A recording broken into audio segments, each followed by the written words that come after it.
Hey everybody. What up? Sorry I'm late. Just making sure everything's all good across the home front. Mama T was okay. Mama T's doing pretty good actually. She's been getting out of her own home. She's been getting out of her own home by herself. She's getting pretty animated. I dig it. What up? Hi Kate. How's it going, Kate? Melissa, what up, Mel? Hey Shelby, how's it going? What up, Cappy Goat? I want to say hi to you guys. I've missed y'all. The Aligned Alchemist is here. Hey, what's up, Alchemist? How you doing, Al? You can call. I'll call you Al. Anyways, Crystal. Hi, Crystal. What's up? I'm gonna try to get all these super chats in. We can rock and roll on these things. I'm here for you guys. You got your coffee, Shelby? What do you got? What you got? I've got the venti. It's a large. No, it's a venti. No, it's a large. Anyways, I got the it's a venti Pike's Place quad, 5 sugar, 2% with 2 shots. Nice. Hi. No, it's quad. It's 4. I don't know. It's got a lot of shots in it, probably. I don't know. Stephanie, what's up? How are you? How have you been doing? We got a pair of Stephanies in the house. 2 Stephanies. Hi, Stephanies. You guys doing all right? What's up? Hi, Roama.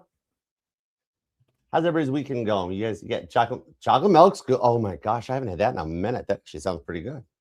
Oh, you just like jogged my brain. Hi, Wellness Reconnect. How are you? And Tarot by Trina's in the house. What up? What up? Oh my gosh, we're gonna have a good time. I miss you guys. Let me turn my volume down so we don't gotta hearing me. This one, oh my gosh, no, I'll sleep like a rock tonight still. Oh, that's cool, Shelby. It's all right. We'll do a couple more of these ones. Maybe I'll do another one tomorrow or something too. And definitely some more back during the week. I kind of dig the thing too that I'm gonna switch to chai tea in a minute, actually, too, Crystal. That's good for bedtime. And the honey too for the throat. All those tea ideas you guys gave me when I had the throat chakra issue, or it was just my throat. But that was awesome. You guys, some of that stuff, some of the remedies are good. What's up, Angelina? What you doing, girl? Spinny hugs for you too. Aw. You know what, Sunshine? Angelina's right. You do got it just like Archer's an appropriate name for me. Sunshine is a very appropriate name for you. Oh, thanks, Michelle. Thank you much. It is nice to have my pipes back. I do miss it. Miss you guys too. I couldn't do pre-recordeds. I was trying to do it to keep stuff going, and it was like just the bare amount that I had to before I could go back to doing live streams. I just like interacting with you guys. It didn't feel the same doing them pre-recorded. I was like, nah, I gotta do the lives with you guys. It's fun to hang out. Okay, let's dig in. All right, grab some timestamps. There we go. Okay, cool. Let's cleanse the space. There we go. That's my version of Sage, so I don't burn the house down. It's cool. And let's go with this. All right, you all ready? All right, let's do it too. Hey, Veronica. Hi. For Veronique. It's like you're very unique. You're like a very unique Veronica or something. I probably just made up a name. Hi. All right, let's go for it. Let me switch over to the screen.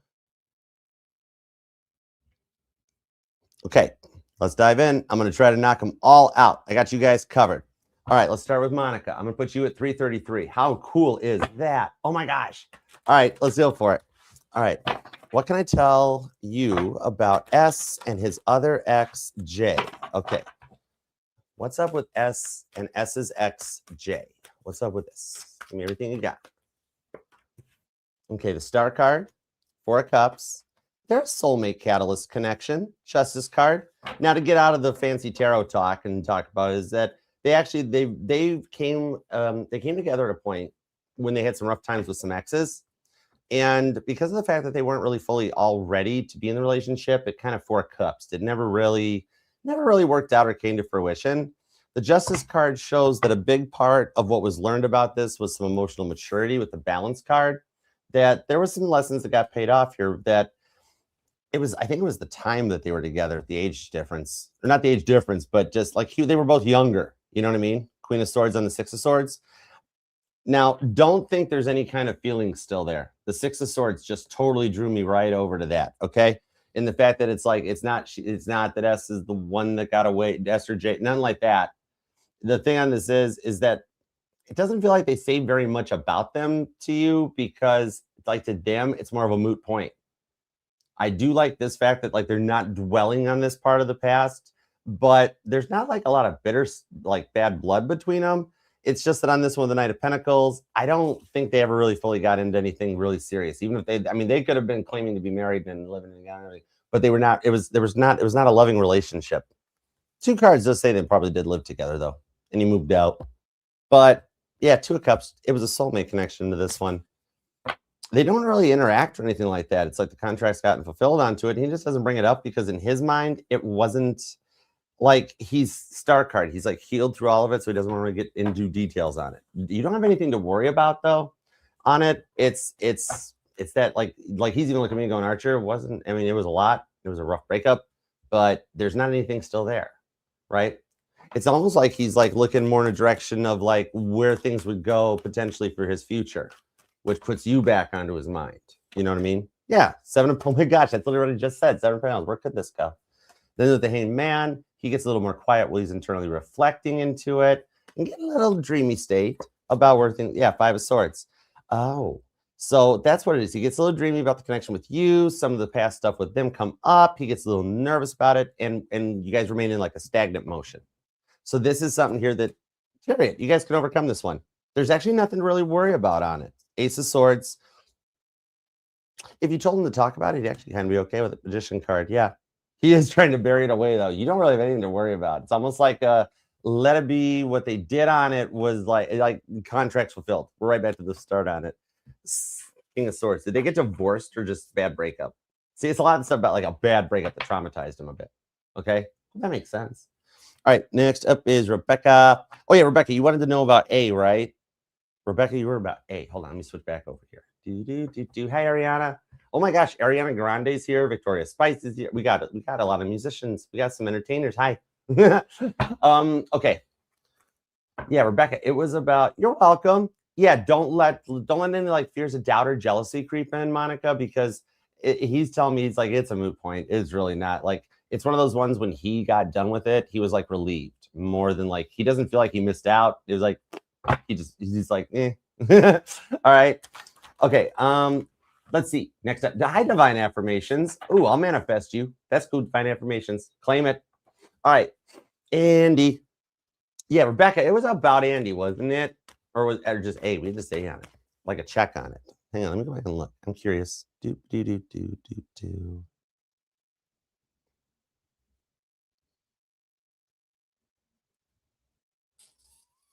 There's live chat. All right. Oh, yeah, it is. Okay, it is about A. I got you down here too. It's like back when I was a mod. Okay, let's see what we got. Current check-in with A. Current check-in. Current check-in. What's A up to? What's A up to? 6 of Swords. Ooh. Knight of Pentacles. Thinking a little bit outside of the box. There is some feelings of missing you too. I think a little bit of his inconsistency is what's coming out on that 3 of Swords, though. He gets up in his head a lot. That's what leads to the indecisiveness in the Strength card, where he feels like he gets stuck or stubborn. And a lot of this is that like he processes a lot of stuff by himself. 3 of Swords. He's not wandering down another road, but like he's, you know what he never told you is he's still healing his broken heart. He jumped in slightly early, but he loves you. So he does want to see where this goes. 3 of Swords tells me he's actually taking some time to let go and finish healing the hurt so he can be all about you. Knight of Pentacles. He is working on overcoming some 3 of Swords. Strength card. He gonna make it through it. And then there's the Knight of Cups. Okay, so that's a bit of what this is here. And that's why it's taken a moment. But believe it or not, you're actually helping him. You're helping him. That's a nice part on this one. That Strength card, I think that's the thing that you can persevere through this little bit of an odd spell. The High Priestess, behind the scenes, he does want this to work with you. Give him some time to process that fear of like, man, that was a big hurt. I don't know if I can go through that again. And I think he starts talking to you a little bit more. Yeah, the Knight of Wands. He is still destined on your line. He's on your path. The Knight of Wands knows their direction, knows what they want, knows the outcome. So he doesn't know he's coming your way. He just wants to be ready. 3 of Swords. I do like that because he's not trying to bring any past trauma baggage into the connection. He wants to be ready for you with the High Priestess. He's deep. He's reflective. I like that. See, y'all, we got some high-level people in our energies. This is cool. Water always seeks its own level. Even for those of you that are like, no, my person's an unawoke masculine, or my person, no. They're on your level. They're higher energy. 7 of Pentacles. They're nurturable. All see 5 Pentacles. Okay. See how he's closed off about it? 2 of Swords. The Magician of the Ace of Swords. Believe it or not, you pray for him. Totally pray for him. A will start speaking. Just pray for him to find some clarity and find his way. And on this one, at least the Ace of Swords. So the reward on this is that he opens up and does start talking more. You are helping him over to be a little more open. See, King of Wands and the Judgment card. He's kind of hard on himself, believe it or not. But then he projects it out onto everybody else. Okay. He is still yours. You know that, though. That's the cool part. Fan funding. Okay. Aisha. What's up, Mrs. Aisha? What does Miss Aisha? Mrs. Aisha. Sorry. Proper title. What does Mrs. Aisha need to know right now? Let's put you at 10:30, okay? Let's go for it. You ready, girl? All right. What does Aisha need to know right now? Hook me up. I'm told to switch to the biblical tarot. Hang tight. Okay. This one? Yeah. Okay. That feels right. All right. What does Aisha need to know? Justice card, the High Priestess, 3 of Wands, the Magician card. Behind the scenes, what you said needed to happen with the Magician card. He will actually cut those antics out. Justice card on the High Priestess. Behind the scenes, he's taking what you said into total consideration on this one. And granted, he's quiet. It's a really awkward moment. 3 of Wands tells me that, right? He's distant. And you think he didn't hear you, but he did. All right. And with the Magician card, this one, he actually cuts this out and is like, okay, Aisha, all right, no problem. I'll stop being like that. That's neat. Queen of Pentacles. That's the part that tells me that this actually has a good outcome when he, he's like, okay, you were right about that. I won't do that no more. All right. So don't feel bad about what you said to him. You had to say what you had to say. It had to be said to get to this Magician card. So you're good. You're in Queen of Pentacles. You're okay. You're like, no, I shouldn't have come down on him like that. Shouldn't have been like that. You're good. No worries. No problema. Yes, so yes, and you guys are silent, giving the space. You're good. See that space, the silence has you sitting there being like, oh God, I screwed this up. It's bad. It's all messed up. You're okay. Be cool. Be cool and give him some time. He does see to it, actually, that you're right. He will speak up too. It's good that you told him that. He will speak up. Give him a minute. He's gonna be okay with it. And he's not mad at you. He's sitting there thinking like, Aisha's got a point on this one. Yeah, see, Knight of Cups. You got a point on this. Okay, I was acting childish, Aisha. I'm sorry. Knight of Cups. Young David. You know what I mean? You're okay. Be cool. You're cool. Okay, this is weird. Don't shoot the messenger. I was told don't drag it out. He's gonna open up in a few here and like be like, okay, cool, we're good. Don't be like, okay, so you're really not gonna do it? Like for some reason, God's telling me to tell you that when he does apologize or he does make this change, that you can trust on him. That's good. You don't got like I'm literally just saying don't bring it up. Like he will actually do good on this one. All right, don't shoot the messenger. I love you. Okay. All right. It means, and all that means is that he's done this more than once and been like, okay, I'll stop, but then he does it again. So like, no wonder you got to keep bringing it back up. I'd say it's cool. See, there's a reason for everything. All right, you're justified. It's cool. You're okay. You're good. All right. This gives you time to watch that TV program that you like. He doesn't like to watch. Like, let's say you like to watch Love Island and he don't. Pop some Love Island on. He knows where you are. He'll come and see you in a second. He'll be right there. All right. It's decompression. You guys are all right. You cute little married couple, you. Okay. Roama. All right. Let's see. Roama, let's put you at 1333. Roama. That's cool. Okay. Let's see what we got. Is Zane cheating on me? Okay. Is that why I'm still blocked? Does he still have feelings? There we go. Does he still have feelings for me? I'm not sure what to do with Hayden or what he feels anymore. Okay. Let's see what's up. The 2 of Cups tells me it's not that he's cheating on you. It's that whatever he's involved with, there's a connection. There's a tie. All right, 2 of Cups. There is somebody in his life, but it's a soulmate bond type of a thing, and that they're in his life to teach him a lesson. So it's whomever that person. It's not a 3 of Cups or a 3 of Swords. It's not the vibes of cheating, but it's the vibes that there's a connection. Okay, just full disclosure. Now the thing on this is, let me see what we can do to help you with this. All right, because we got Hayden vibes too with the Magician, Queen of Cups, and the Emperor. Oh. So, Roama, it's a big test for you, taking your power back. Now, I know that kind of sounds like a cop-out, but go with it. Just follow me on this one. 5 of Pentacles. Okay, this is, now I'm pulling health part on this. I'm not saying close the door on him, tell him pound sand. No, hold on, be cool. You're Sagittarius, okay? I happen to know a thing or two about Sag. And the thing on that is that you're coming into a slight stuck point on whatever the information you have discovered is. Because as a Sagittarius, you do have an ability to power through this. A Sagittarius can do, like, can take a hurt, can take some ninth house knowledge they discover, and, like, for lack of a better term, use that, like, that's your motivation to go to the gym and do like an hour of cardio or something like that. Sagittarius, the more evolved Sagittarius is get, and remember, you're still a young Sagittarius, all right? You haven't gotten into your other Saturn returns. You're not a mature Sagittarius yet, you young whippersnapper. So the thing on this is that whatever it is that you did discover, it's not about cutting it out. It's about processing how you respond to it and what you do with it, because you're allowed to have the time to get down. Even Moses was like, I got to part that sea. Are you serious? This ain't a fountain in front of an apartment community. This is the Red Sea. Red Sea. Anyways, so thing on this is that to take that moment to embrace what you have just discovered or what you know and to process through it. Have that time that you go to your own little, you write your notes. Sag likes writing down stuff, and then you crumple it up, and then you go into that vibe of like, okay, I'm going to go out and I'm going to go for this. And it allows you to power through the hurts that you're going to feel. Because I feel there's something bad, so we got a level on it. I'm a Cancer. I got your back on this. It's that whole Cancer Sagittarius thing. Okay. So what I feel on this for you, it's a very big lesson, because the Emperor is very good at controlling his emotions when the Emperor is awoke, right? So on this, to take and process your emotions. Yep, what I'm feeling explains this. It's happening for a reason. Now, how do I better myself from it so that I'm ready for Zane or I'm ready for Caden, right? It's a very big test in love and forgiveness for yourself, okay? Big part, 9 of Cups. And always remember that it all happens for a reason. I don't see anything bad. I see you perceiving something as being really, really bad, like Moses, when in reality, Moses totally had, pardon the Red Sea, no problema for Moses. He had that on lock, right? So whatever it is, you've got it on lock. And you're feeling like there's something bad. If I didn't know better, if I didn't know better, he's fighting with somebody. There's something that he's like, there's a karmic lesson that he's learning to pay off on this one. You're going to perceive it in a really bad way. You know what I mean? In reality, it needs to be looked at from a different perspective, okay?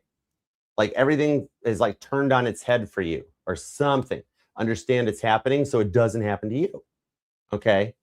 Now, 9 of Cups, keep praying for him, because what he's going through is not as good as you think that it is, and it does still lead him in your direction. Now, the Caden home front, we've got the 6 of Wands with the 4 of Cups, King of Pentacles into the Judgment card and the 9 of Wands. Now, see, Caden has a different direction on this one, in the fact that Caden internally, he's dealing with some depression and some internal vibes, and he's rather closed off and protected in the 4 of Cups shell on there, Cancer, okay? So the thing on that vibe is with the King of Pentacles, due to his immaturity, you know Caden's a little immature, okay? It's cool. But due to that immaturity and what he has gone through, he is successfully not ready for a connection. He's not with any of those women, all right? He enjoys the attention without the deeper connections. That's why him and Lacey have issues, and that's why he doesn't approach you from a different perspective, which you think is really bad, but it's because he actually does have some respect for you. All right. So he doesn't come your way while he's entertaining the attention from the rest of the crowd, because he sees you on a different perspective. You give him some time to process through that of the whole, I'm just fine on my own. I like talking to these people. When he starts to get to the point, he's like, I don't like being alone anymore. Remember, we're living in a very hyper-independent era. Many people stay home, stay inside, stay included. So it takes more time to process through this stuff. All right. So by him working on seeking that external validation, he's got to level up through that to the point where he's like, I don't like having all this digital. I want some real people around me. All right. And that leads him in your way. Understand that he doesn't entertain you right now with the Judgment card, the 9 of Wands, because he's only going in directions that can't get serious. Okay. He's still trying to find himself. All right. It's a bit of that. In fact, the reason Caden's in your life is to watch how he interacts with the other girls in the peanut gallery, so that you can get kind of a vibe of who he really is and like what you do and don't like about him either. All right. Because you can see how he's talking to the other ones, and that it lets you feel, it gives you a feeling or a vibe on what he's going through. So you can really kind of judge of like, oh, see, he doesn't get too into it so much. There's no behind the scenes relationship or anything like that. He's still really working on finding himself. And he has a hard time being committed to anybody at the moment because of that. It's like he wants to be ready to be a good partner. And that's why he's just going in that direction. Now you watch though, as far as we're talking on the Caden vibes, he actually is going to start opening up a little bit more and showing you a little bit more of attention. Okay. He will also, if you are blocked on his live streams, right? I actually do see he will unblock you.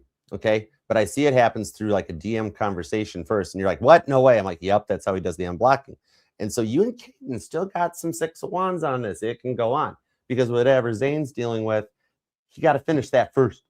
Caden is technically, pardon me, I'm a human. I'm sorry. But the thing on this is that Caden's going to find his way back to you first. Okay. I'm supposed to give you some free will to understand it, but I feel the vibes. You're going through a lot internally, you know? So it's a little bit of a cheat sheet for you. All right. Basically, for example, is that like, yeah, Hayden and you actually work out faster than you and Zane do, is what I'm being told. Both potential suitors in the future. You also have a potential third suitor. Oh, you're not blocked on his live. Okay, you're already a step ahead of the cards then. See, that's why I think you and Hayden got a better chance to work this out because Zane's got some stuff going on. Zane's got some stuff going on. It's not bad. It's all part of his journey. He's going to be all right. But you and Hayden, you got some vibes. Hayden watches you. Hayden sees every single one of your TikToks, your shorts, all that stuff. He sees them all. Fake count, 6 pentacles. He sees every single little one of them. 8 of Wands. He's sussing. World card. He sees potential. I see some communications come through. And if you're not blocked, you might even want to start being like, just, hey, Hayden, and see what he says. Hayden's working on this. High Priestess, Justice card, 6 of Cups. Even just those little highs might work. And think about it when you make your posts, when you hear your TikToks and you hear sounds and stuff. All right. You're not Gatsby. You're not Gatsby, Roama. You're not making a post for Daisy by holding a party in the hopes that Daisy sees it on the other side. Like Zane and Hayden both snoop and check you out.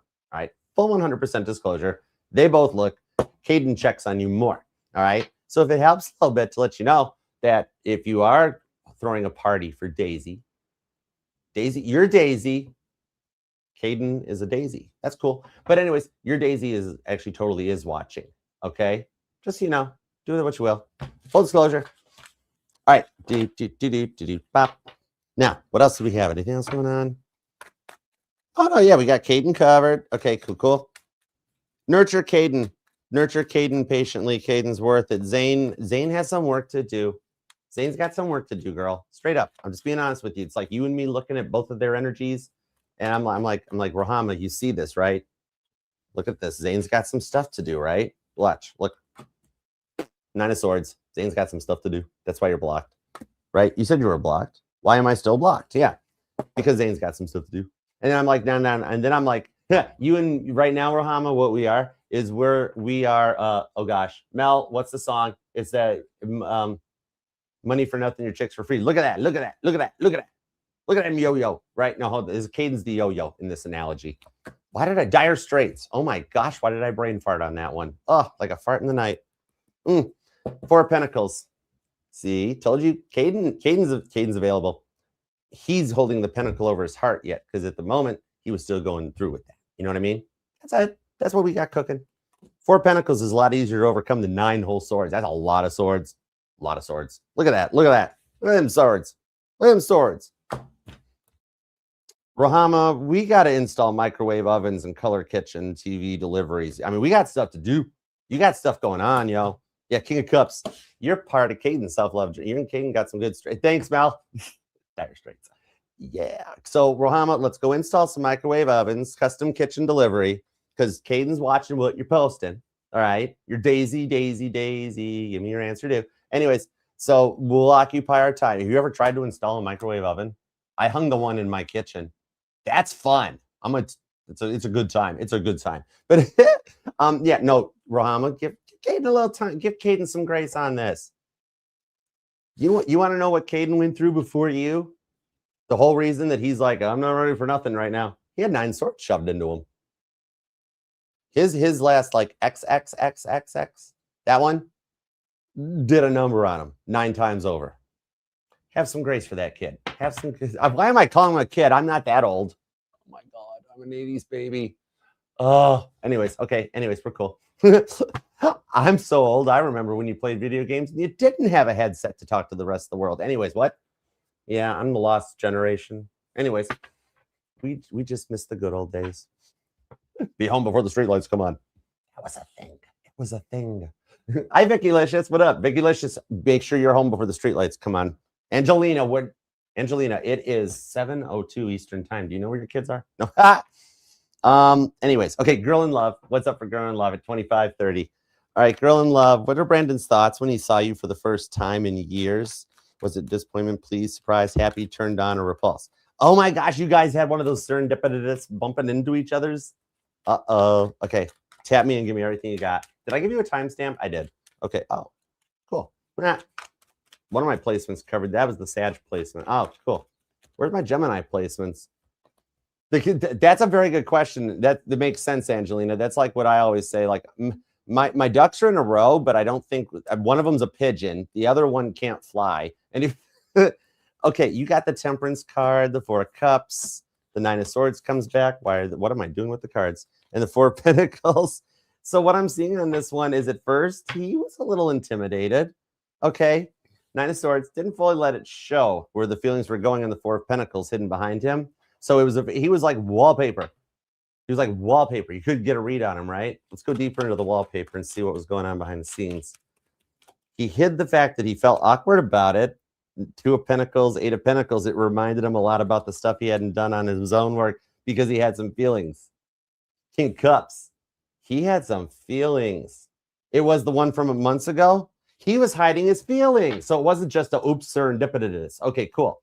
He was hiding his feelings. Two of Pentacles, Eight of Pentacles, and the King of Cups that he actually wanted to try to like. He was like, man, she's come a long way. She's done some work on herself. She looks good. I should try it too. King of Cups. So he hid behind the fact on that Four of Pentacles that he actually was like, this was kind of different, but in a good way.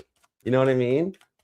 He was like wallpaper. Two of Pentacles, Eight of Pentacles. It reminded him of the parts of that he hadn't changed in his side. He's like, wow, she got better. King of Cups. I'm Two of Pentacles, Eight of Pentacles behind. Like, wow.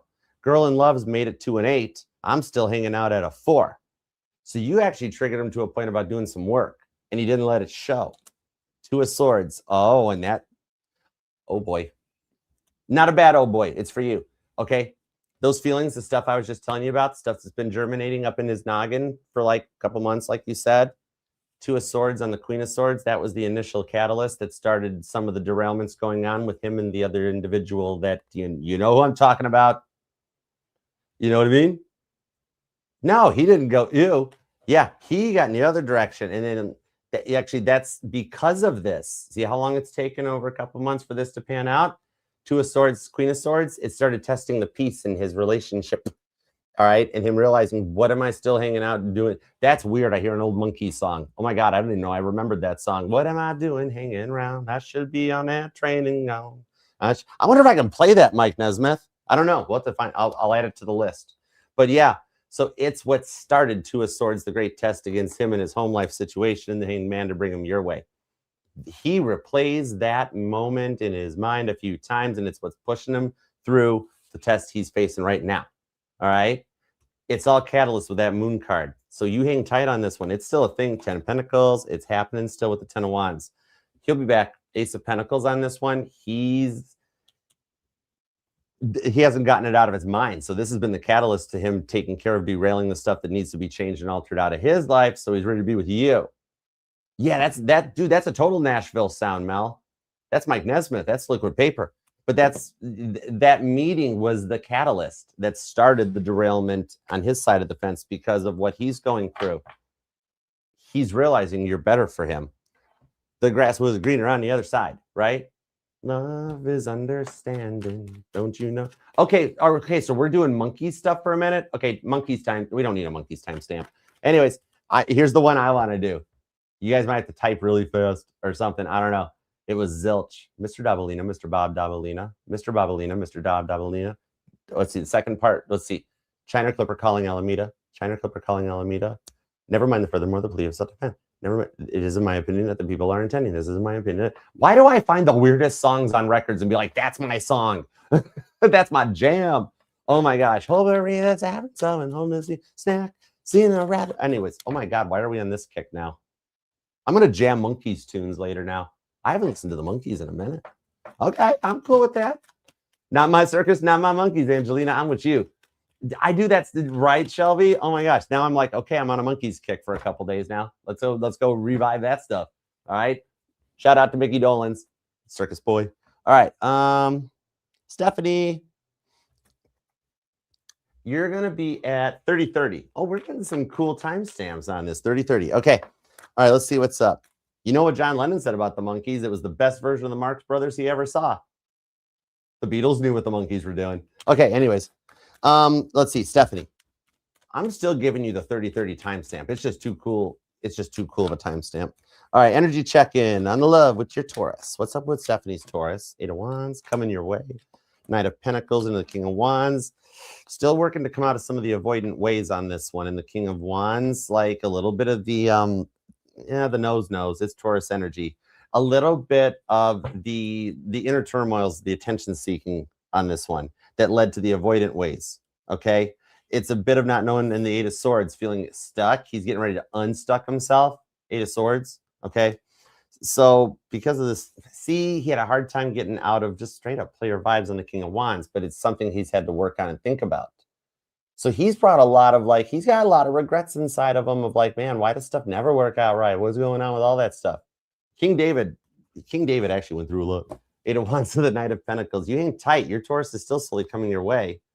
Okay. And it's one of the things that I like. They've been going through the phone still and looking at old messages and stuff. It's almost like trying to figure out a way through a silent period. 10 of Pentacles to let you know that they want to come back your way. All right. So they're still on the right path to finding out. It's a lot of them realizing that they're like your Taurus didn't fully know about in love, right? So it's a lot to process of whoa, forever? Yep, forever. That sort of thing. All right. Okay. Let's see. Next up is Devin. What up, Devin? All right, let's see. Yo, Devin, what up?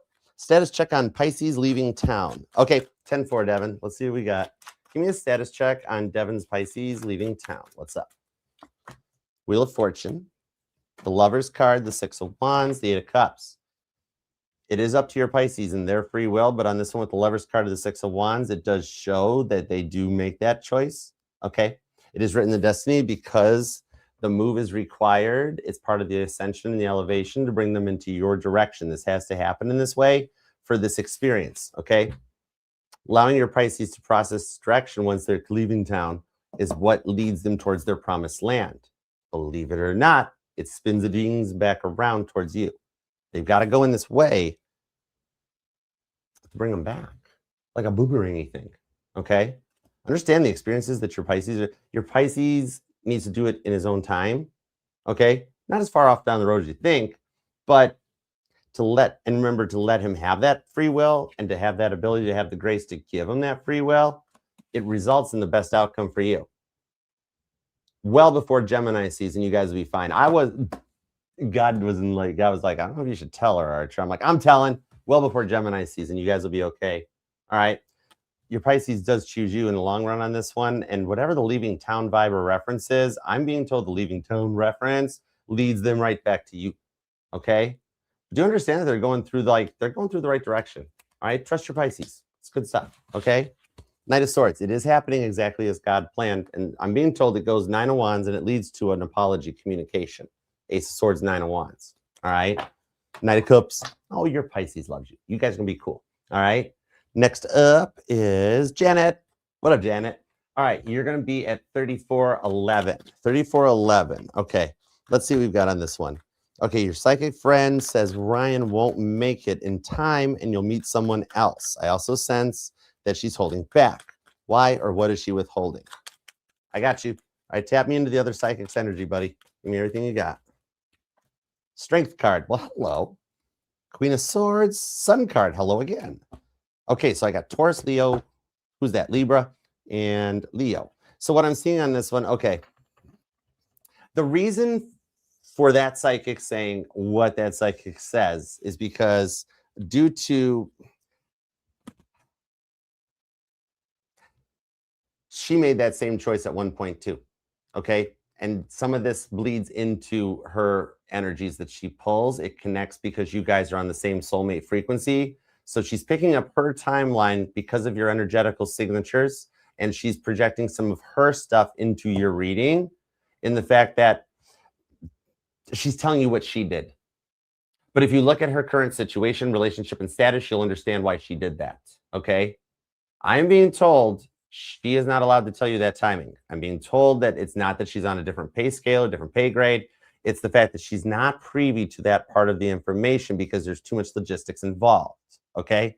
It's no different. Okay. Like it would be like, I don't know of a girl's analogy for this, but in a guy's talk, it would be like you don't have the oil change guy rebuild a transmission. I have no clue how that translates to girl talk, but that's the thing. So she's not a diesel tech, if that makes any sense. So she saw what she did see, put the other parts into it as she's going through her evolution and her journey. Now, because she didn't give her person enough time, she wound up in a bad relationship and the other person moved on. Okay. So that's why she pulls it in there, because she doesn't want you to get into a stuck point. She actually is doing it to look out for you. That's what it is. You know what I mean? It's like she doesn't want, because since she's not seeing like a break by break, it's a tarot reading, it's a psychic energy, so it's hard to pinpoint a day. And so since she's not seeing that, she's actually doing it because she actually cares about you on a very deep level, like a really good friend, right? Leo, Taurus energy, Cancer, Virgo. And so the stuff that she's saying is because deep down into it, she kind of she wants to see you happy. And she's like, in her mind, don't shoot the messenger, but in her mind, she's like, if I don't tell Janet that, she might miss a really good thing while she's waiting for this thing to happen. And so she's trying to do it to look out for you. She means well, and don't take it the wrong way. That psychic friend of yours actually like really, really likes you. That's a good buddy of yours. You totally got Archer Sunshine vibes on that. If not, it's good stuff. All right. Hope that helps. Now, next up, hold on. I'm going to get, let me switch over here real quick. There we go. All right. Where am I at? I lost track. Hayden Seal, right? Yeah, it's Hayden Seal. Okay, let's roll. Hayden Seal, you're at 3720. All right, Hayden Seal. What do we got up for Hayden Seal? What do we got for Hayden Seal? All right. How is A seeing the situation right now? What do we got up for Hayden Seal? Oh, yes, we're college buddies. She's looking out for you. She's a good buddy. You can trust her. Ace of, she means very well. Ace of Cups, Five of Pentacles, Queen of Wands, into the Knight of Pentacles.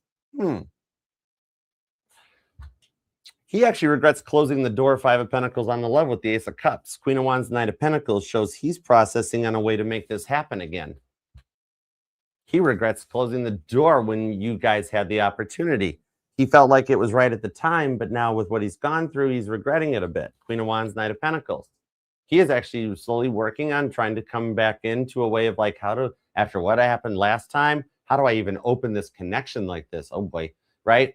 So a little bit of the, like, as he's processing through it, it leads to the reaching out. So the way he's currently seeing the situation on this one is regret that he didn't, what I'm being told, it's regret he didn't accept the offer when you offered it.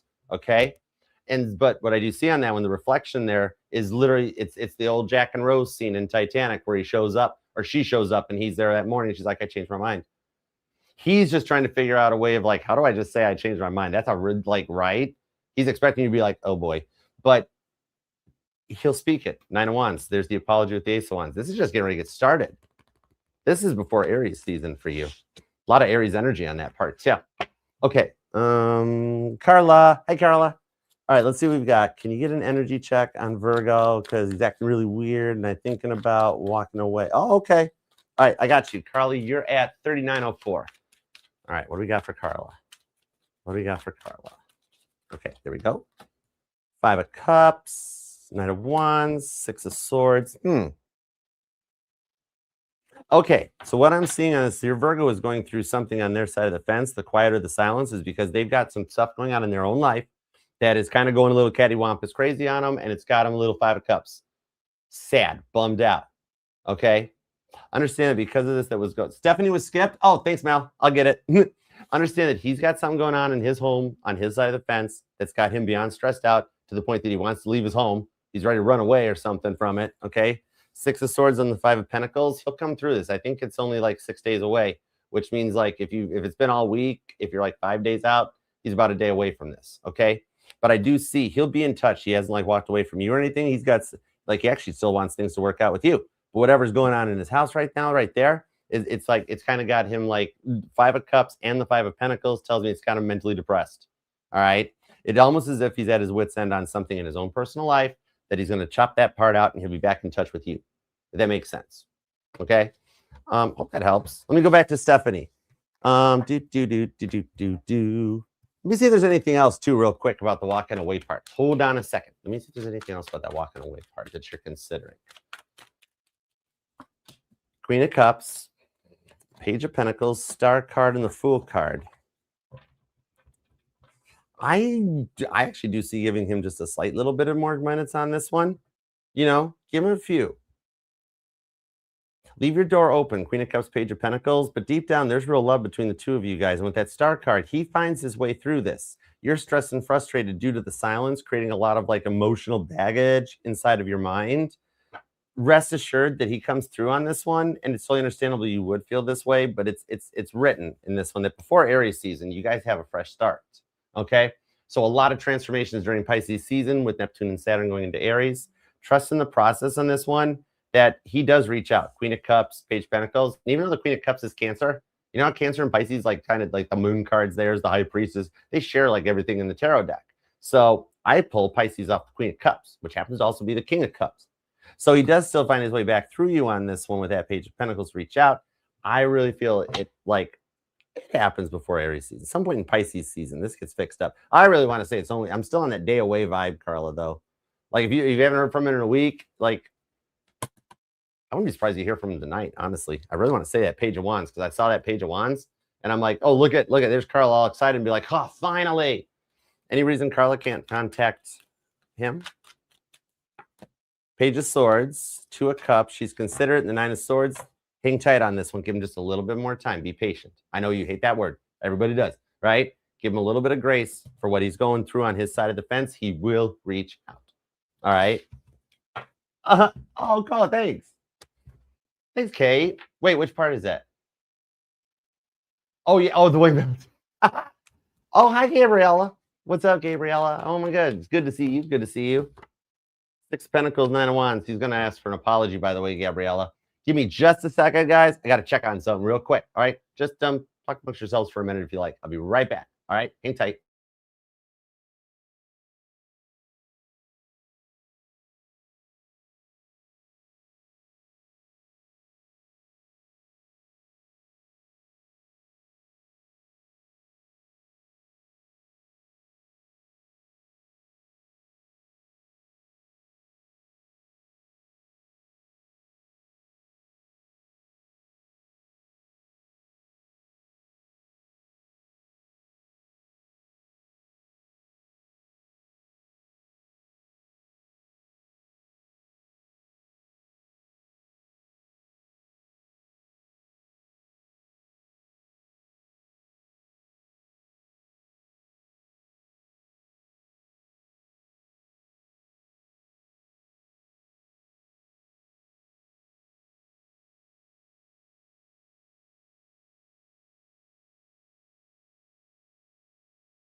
Sorry. Middle-aged guy. Had to visit. I'm back. We're okay. And I brought apple bites on the way back too, so whatever. Okay, we're okay. Hold on, I'm sitting on the microphone. There we go.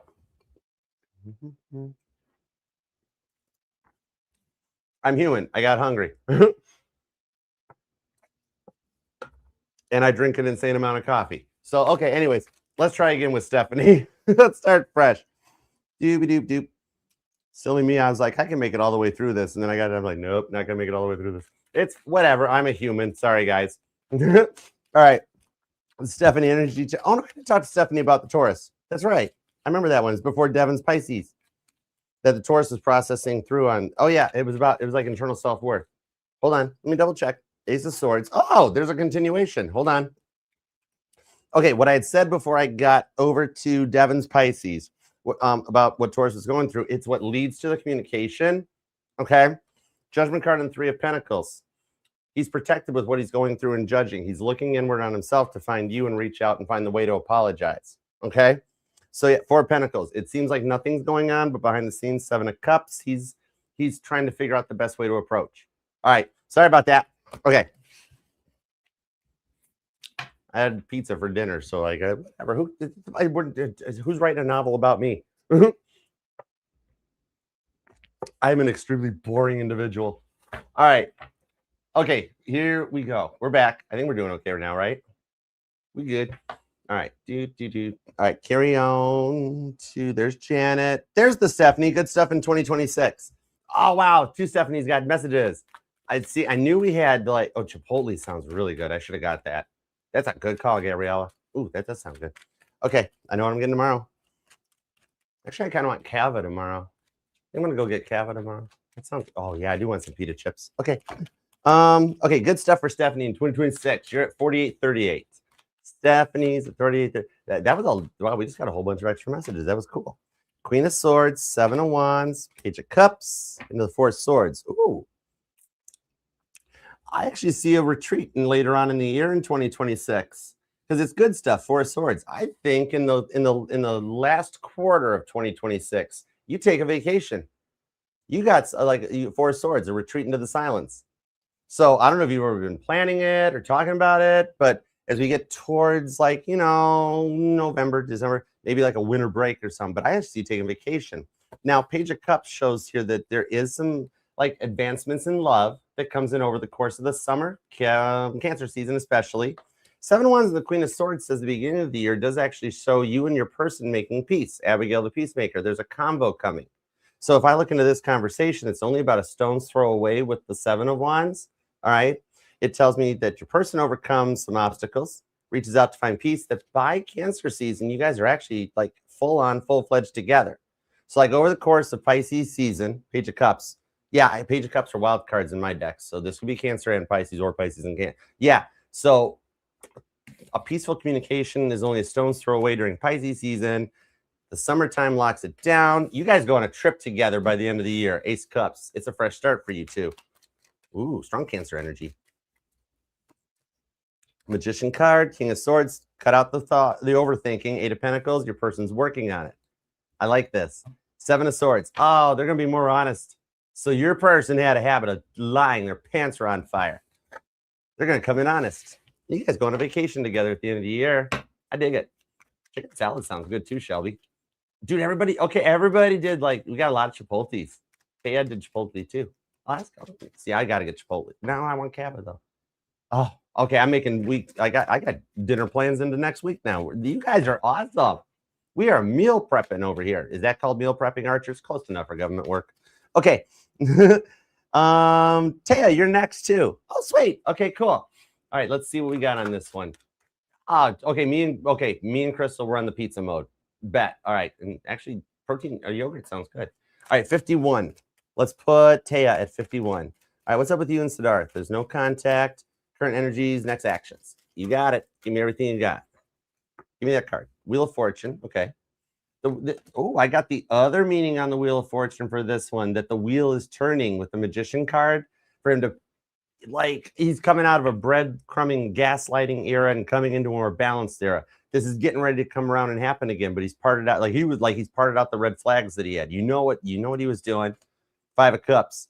Oh, he's in a little bit of a fear of missing out energy. So he's having a bit of an epiphany or an awakening on this thing.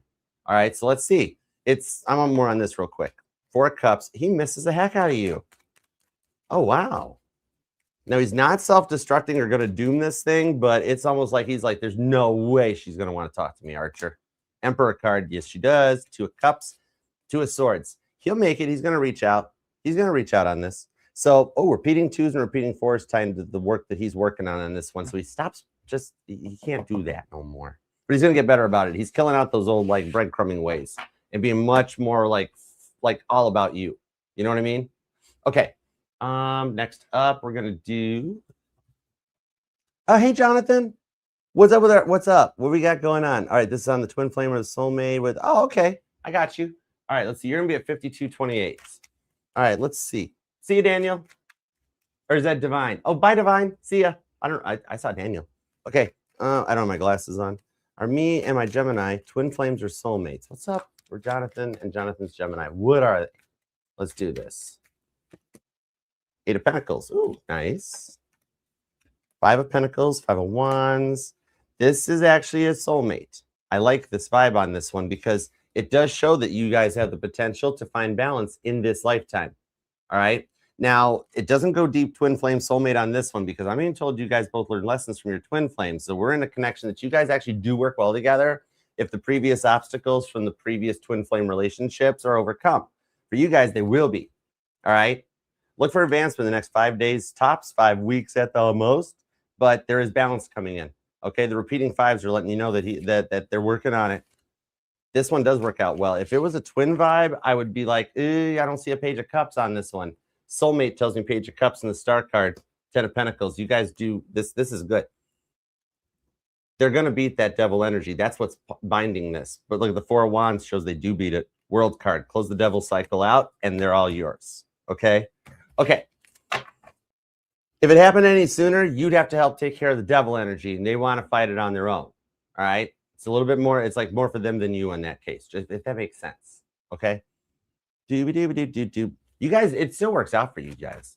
All right. Let's see what we've got next. Next is Aligned Alchemist. What's up, Alchemist? You're at 5407. All right. Let's see. You're welcome, Taya. All right. So between the Taurus and the Capricorn, when will Cap meet me? Any else? Okay, let's see what we got. Torn between a Taurus and a Capricorn. 10 of Wands on the Taurus. You've already signed off on the Taurus. Yeah, okay, well, Capricorn, Tower card. Capricorn's going through their Tower card at the moment, okay? So I'm going to pull cards on this part right quick. Oh, anything else? That was the part I missed. Hermit card. No, actually, quiet on the home front. The third interest is you about like treating yourself or spoiling yourself. You literally, what I'm being told is take an interest in yourself. Like, have you asked yourself out on a date yet? That is freaky weird. But it's not, you know what I mean? Do you flirt with yourself and like be like, you are the bomb? You know that you are like you're Aligned Alchemist now. Okay, so you're the bomb.com and alchemy. I'm being told that like you're like an 8 out of 10. I'm being told. Actually, I'm being rude. It's a 9 out of 10. But the thing is on this one, yeah. So the third thing is like your own self-confidence, a little bit of healing. Tower cards. I want to see what's up with Capricorn and Taurus. So 10 of Wands. I'm feeling like you already gave up on Taurus. I don't think Taurus clicks, right? You're just like, I don't know. Hold on, let me see. Taurus is on 10 of Wands mode. Lover's cards. You chose 2 of Wands. 2 of Wands. 2 of Wands. Yeah, multiple. Taurus doesn't know what they want yet, right? And it's frustrating. All right, so what's up with Capricorn's Tower card moment? Fill me in on the Tower card moment. Ace of Wands, King of Cups. Oh my goodness, this actually has some potential. This is just getting started, the King of Cups. So you and Capricorn, like Capricorn, the Tower card moment is what Capricorn is going through, but you're the one that's keeping the spark inside of them alive to make it through this moment. So Capricorn actually will meet you once they finish out of this Tower card moment, which I'm feeling like it's like you know what it is that they're going through in their life. Fool card, 9 of Wands to the Chariot says they overcome it. Reach out with an apology, just like Job did. These are the 3 of Cups. they're not deceiving you in like a 7 of Swords energy at all. It's that. Okay, I'm gonna be straight up honest with you. Basically, what it is your Capricorn has a Taurus in their life too. That they're like, nah, right? Because you guys are on the same soulmate cycle, which means Capricorn's also working on himself too, like you are. But that's what this is. So you've decided to cut. You guys are mirroring because you decided to cut out the Taurus. Capricorn is currently Tower card cutting out their Taurus. What's their Taurus like? Knight of Cups. It's a Scorpio. 8 of Cups. It's an emotional Scorpio. World card. Oh, and they're doing the same darn thing. Yep. No thanks. I want to be with Alchemist. Yeah. Actually, you got the thumbs up on this one. Literally 8 of Cups, Knight of Cups. You're choosing to walk away from an indecisive Scorpio or indecisive Taurus. Your Capricorn's currently walking away from an indecisive Scorpio, and then you guys come together. Oh, that's why there's no potential other ones. You guys are supposed to be working on the two of yourselves because that's why you got to get like more flirty with yourself, and then you can flirt with your Capricorn.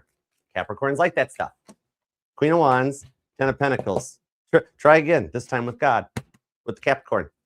So yeah, it's long term with you and Capricorn, right? You guys are both actually literally going through the same stuff at the same time on the same side. 3 of Swords to clear the way for real love. Queen of Cups with you guys. Sun card. You do, like you and Capricorn have already picked each other. Congratulations, muscle tough. All right, next up is Michelle Mabel. What do we got for Michelle? You're going to be at 5812. Just saw Anthony today really quick. Kind of sad, though. Did he not want to spend time or see me? Okay, let's see what's up. Oh, thank you. 4 of Cups on the 4 of Pentacles. 2 of Swords, 7 of Cups, Page of Pentacles, Knight of Pentacles. No, it's not that he didn't want to see you or anything. It's in the fact on this one that he was awkwardly unsure of what to say. 2 of Swords, 7 of Cups, Page of Pentacles. These things coming out together pulls me the vibes, Michelle, of the whole thing of like the whole like, so what's up? And you walked away being like, wow, he was really not excited. He was like turned on at a 4 or something, right? And do you like Krispy Kremes? And on his side of the fence, he's sitting there with the Knight of Pentacles being like, come on, brain, think of things, be so smart. So he was actually slightly a little bit, okay? He literally got his mail, which is, okay, yeah. And apparently to his grounds. Let me see if he was telling you the truth on this one, because I'm being told that he was just like, he was like, oh my. He wasn't sure. Have you talked to him again since? Because this was the door opening. This was the door opening. 6 of Swords, 8 of Pentacles, 5 of Wands, 6 of Pentacles. You got full clear on this one that you could continue this going on. He actually is sitting here, 8 of Pentacles, 5 of Wands, going, God, I didn't know what else to say. That's what he's like. He was telling the truth, though, 8 of Pentacles. If I didn't know better, was he going to his grandma's to go like work on something, 8 of Pentacles? Like he had to go over and like put a furnace filter and change light bulbs and do chores and stuff. And so as he's walking away, he's like, oh, wait, please, sir, can I have some more? God, I was that up. Thought about texting and asking. He was upset about. Oh, yeah, he's not. He feels like he messed it up. 6 of Swords. See from a different perspective. 6 of Swords. He feels like he messed up. He's like, oh man, I didn't even shoot my shot. I wasn't ready. I wasn't. No. He really? Oh, he's a good dude. Then that's cool. 10 of Pentacles. He's okay. This guy's got potential. He's going 10 plus years on this one. And that's the thing. Look, I told you, 10 of. Nah, him and Grandma probably talked about you. So I bumped into Michelle at the mailboxes. Really? What'd you say? Not much. That I was coming over here. Child, what are you doing? You gotta go get that girl. I think his grandma's a little bit like Betty White. That's probably why he likes her. And it's you gotta go get that girl. You know what I mean? And he brought up like, oh, she got a tattoo and this new. So he fumbled. Where's the wherever the tattoo is? It must have got him a little awkward, being like, "You want to see my tattoo?" And he's like, "Whoa!" It's like, "Oh, you knew what you were doing. You clever girl." Jurassic Park. No, he actually. So he did Page of Pentacles. Talk to Grandma like, "Oh my gosh!" And she's like, "Go get that girl." Type of vibe. If you did reach out to him, he'd be receptive to it. But don't say what you were gonna say. But if you reach out to ask him if you like the tattoo and it's on your thigh, you clever girl. Look at you. I know what you're doing, Michelle. He's a pentacle. So does he. Oh, my God. You did it on purpose. I'm only giggling because you totally got him. You got him. You got him. That's the only reason I'm giggling. Because he was like, it's on her thigh. 7 of Pentacles. Nurture this. It's going somewhere. Don't go quiet right now. Don't go quiet. You're the one who showed the thigh. You started it. It's your thigh, not his. You started it. Girl, you need to talk to him. Trust me, he did not just blow it off like, oh, wow, tattoo, mail. Let's see. Oh, wow, Publishers Clearinghouse. Ed McMahon was never doing that. Yes, he didn't do it. What? I don't know. Yeah, no, he got fumbled. And I can't even say the word fumbled right. There's no L in fumble. It's silent, you know, right? So, yeah, he, now what? Oh, that's where you're at now. Your Gemini placements are showing because you're like, now what? I don't know what to do. I'll help. Angelina noticed. Ethereal Moonlight noticed. Knight of Swords, Queen of Pentacles. God's like, go for it. Oh my God. Okay, so God is, okay, in theory, God is your grandma. Just go with it. And even God is sitting here going, Queen of Pentacles, Justice card. Go get them. Go get him. You're Cancer and he's a Libra.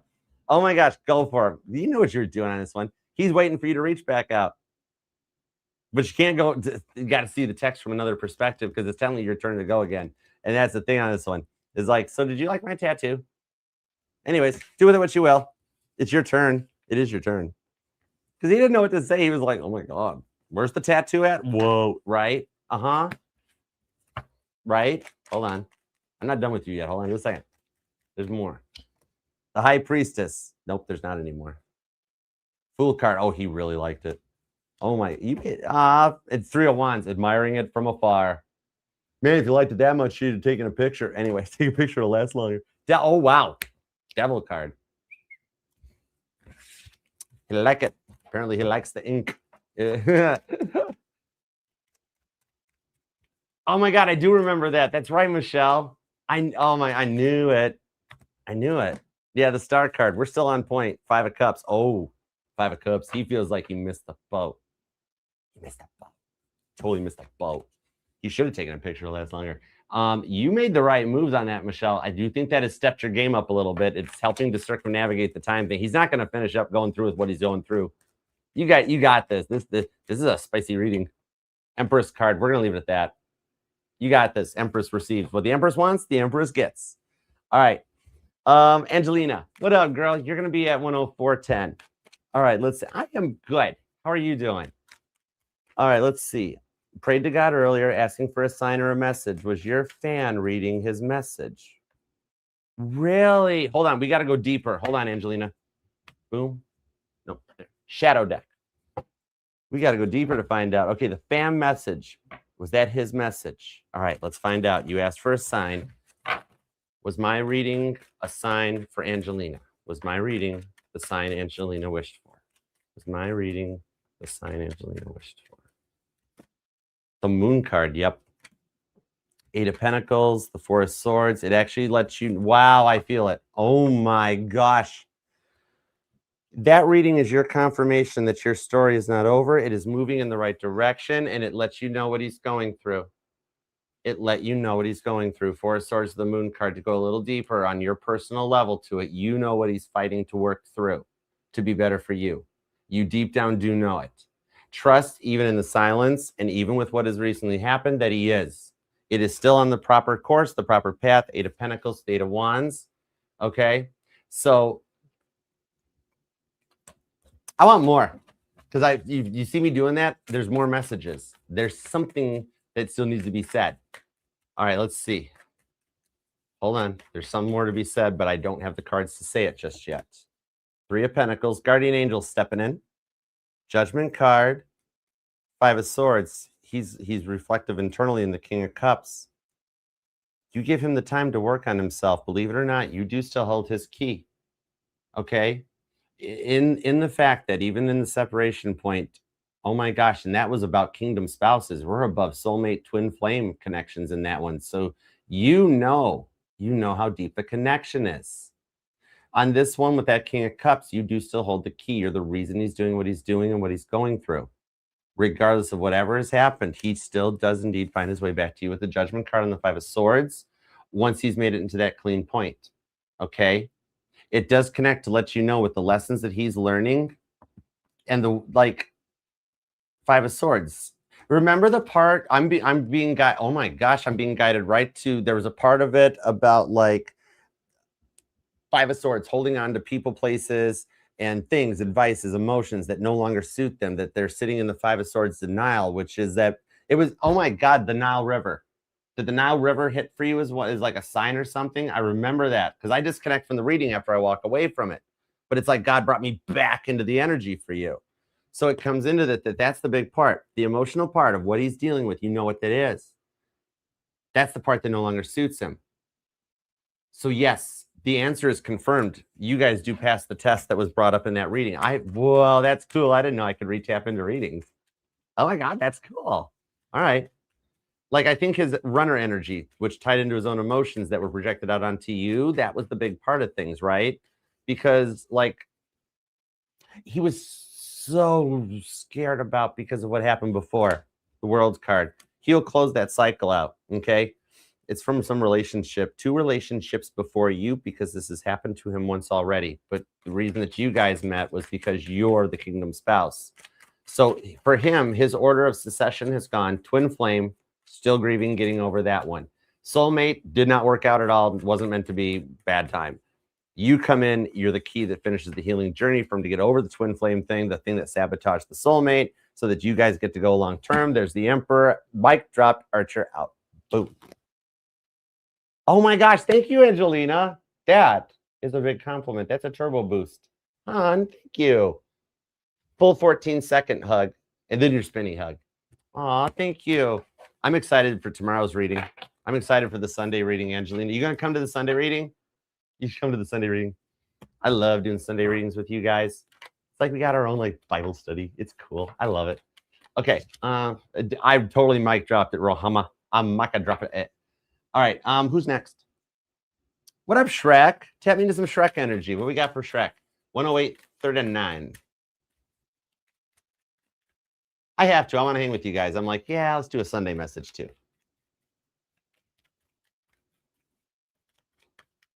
Archer's going for month-end sweeps on YouTube. What? I don't know. Sun card. Yeah, Shrek, that can be part of your reading. Page of Swords too. Hey, I got a producer's desk in this. I'm the producer and the talent. Anyways, Sun card on the Page of Swords and the Two of Pentacles, King of Cups. They've started looking at your social media recently. And I'm drawn to the Capricorn energy, so don't worry, it's not your ex. Believe it or not, your ex is actually at rest right now. Huh. Yeah, it's like a good weather report for you, Shrek. Your ex is not out to get you right now for any reason. All quiet on the home front, all is well. Five of Swords, King of Wands, Page of Wands. I don't know why, but Capricorn is starting to dig into you online socially to see what's going on between the two of you guys. They're sussing you out. I don't know. Did you ever talk about what you went through with your ex with the Cappy? Because your Capricorn, I think she's like trying to suss out. Yep, that's what your ex-wife would do to you. Because she was like trying to wait for the ex-wife drama to end so that you like she could focus on you. Yeah, Magician card, waiting for that to. Oh, okay. So guess what? Guess what, Shrek? You have got. She's sussing you out to see if your ex, don't shoot the messenger, Shrek. She's scoping you out online to see if your baby mama drama has been taken care of. I'm just speaking hood, and I'm from Metro Detroit, so I'm about as much hood as I'm not. Anyways, it's the suburbs. Okay, 9 of Wands, yeah. 9 of Wands, 6 of Swords. She's actually gonna come your way. She's getting some courage up to make contact with you. Have you felt it? Is that what the anxiety is? Are you feeling anxiety? Is that she's making plans to contact you? Ace of Swords. Hey, text. Boom. With the World card. Confirmation that whatever she snoops into, Google searches or looks online, it satisfies her checklist in that your drama is done. And even I saw a confirmation your ex-wife's not planning anything against you right now. You're gonna hear from Fiona. And then we'll go get waffles. I'm getting, I got better at it. I watched YouTube Shrek clips so I could get Eddie Murphy's voice down just for you. So Shrek, let's go get waffles. You can bring your Capricorn along if you want. I don't mind. I'll pay. All right. No, you can't get a buffet. Just a breakfast. You can get coffee if you want. Only if the refills are free. Anyways, let's go. Okay. Divine timings. Divine timing. What do we got for divine timing? 11141. That's a lot of ones. I like that. All right. What do I need to hear most for this upcoming month? All right. Give me a month ahead forecast. Give me a month ahead forecast for divine timing. We're hanging out with the shadow deck. Queen of Pentacles, 8 of Wands. Oh, nice. 7 of Pentacles into the 8 of Pentacles. What I do, actually, I got 2 messages. I actually see your money increases. I think you get, like, are you either looking for work or, like, I mean, okay, yeah, I'm told you get offered a promotion, okay? So, but on the other home front, what I do see on this one is Queen of Pentacles, 8 of Wands, is that this is actually a month of nurturing for yourself, okay? In the fact that you've got a little bit of reward, some payout coming in for a lot of the stuff that you've been going through, in that, well, you're reconnecting and you and your person are starting to get some stuff going back on together. You're going to be blessed with a little bit of abundance and some rewards for some of the stresses that you've been going through, okay? 8 of Wands, 7 of Pentacles. It does show you're on the right path for love. In order to make it work out right, we got to level your money up. Oh my gosh, you already got the new job. Oh, sweet. You know that the position that you're in, you're going to elevate. You're not going to, man, they hired you for that position, but they already have plans for more. I think they just hired you there because that was the available spot. Yeah, 6 of Wands. They just put you in the entry-level position, but they already have plans for more because of how much your CV showed. You got a good resume. I'd have hired you. Knight of Pentacles, and you're dedicated. They looked at your longevity on your employment history, and they're like, whoa, committed to the job. I like this. So, yeah, they brought you in, but, like, basically you're going to get through 90 days, and you're going to elevate, okay? Good vibes. And it's something just to get you stable and ready for your relationship, okay? There you don't got to worry about the money. And I'm not saying you're going to be rich and a millionaire and all that stuff. That's a tarot 101 cop out.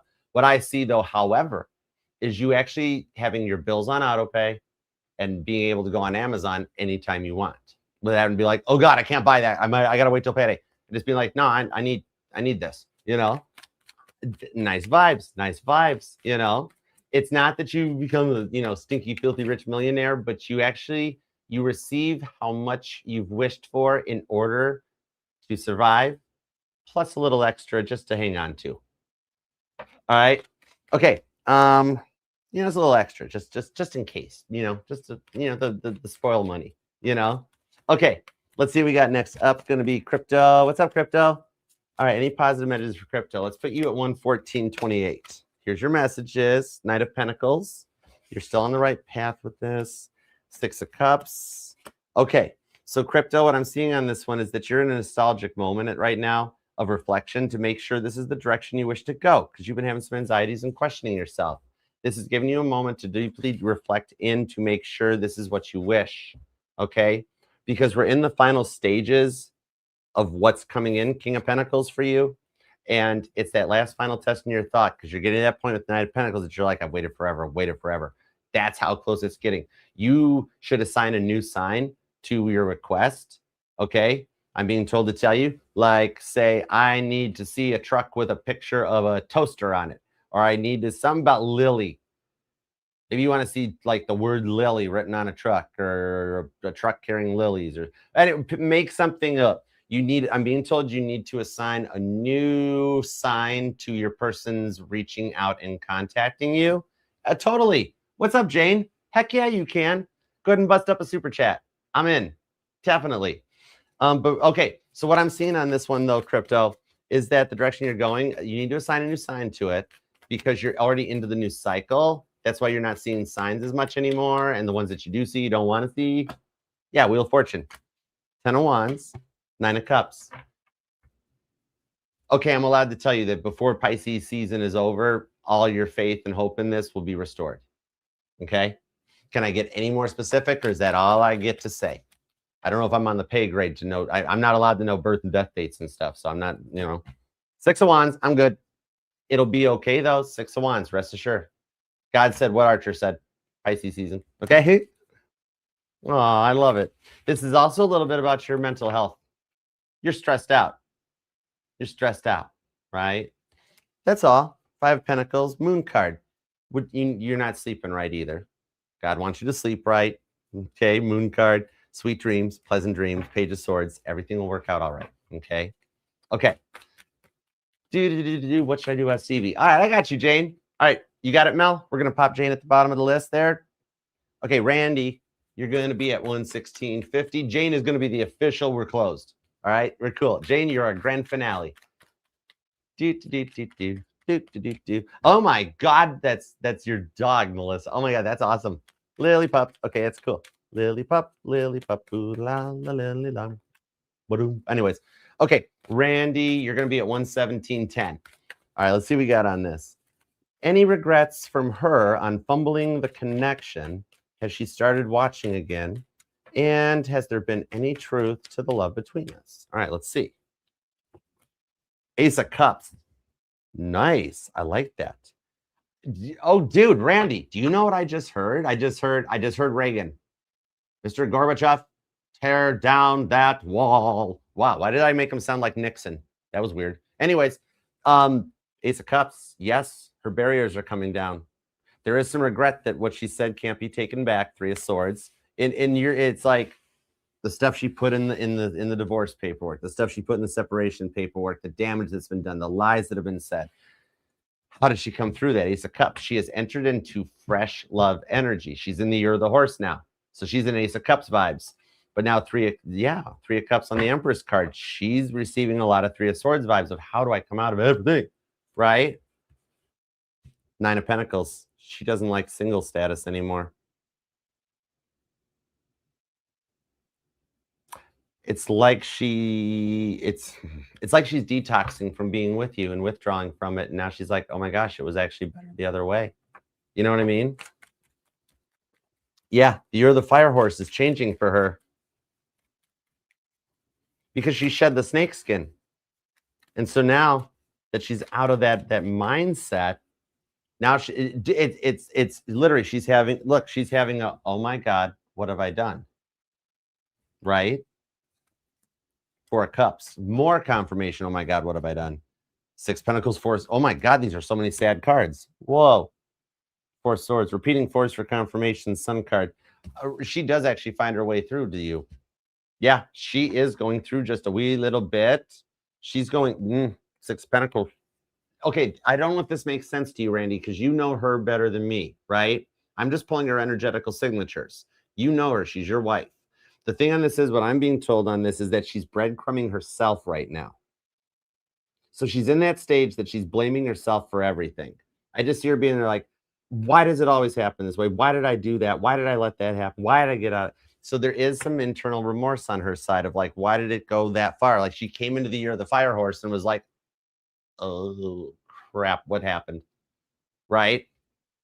I'm amazed I don't see the devil card. It's like the year of the snake intoxicated her to shed so many things. She went over the top, and now she's realizing she shed the marriage, and she shouldn't have. She went a little overboard.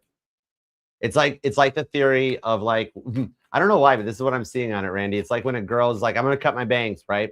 All right, and they're like in front of the mirror. This is what I'm seeing. And like got the bangs out with the scissors, and they chop it, right? And they let go, and they look up, and it's like, that's what she's doing right now. Of like, oh my God. So in her time on the isolation, she's finding out she doesn't like the isolation. It's a crisscross reverse theory on this one, that when she was with you, she wanted the isolation. Now she's got the isolation. She doesn't like the isolation. She is very used to having you around her.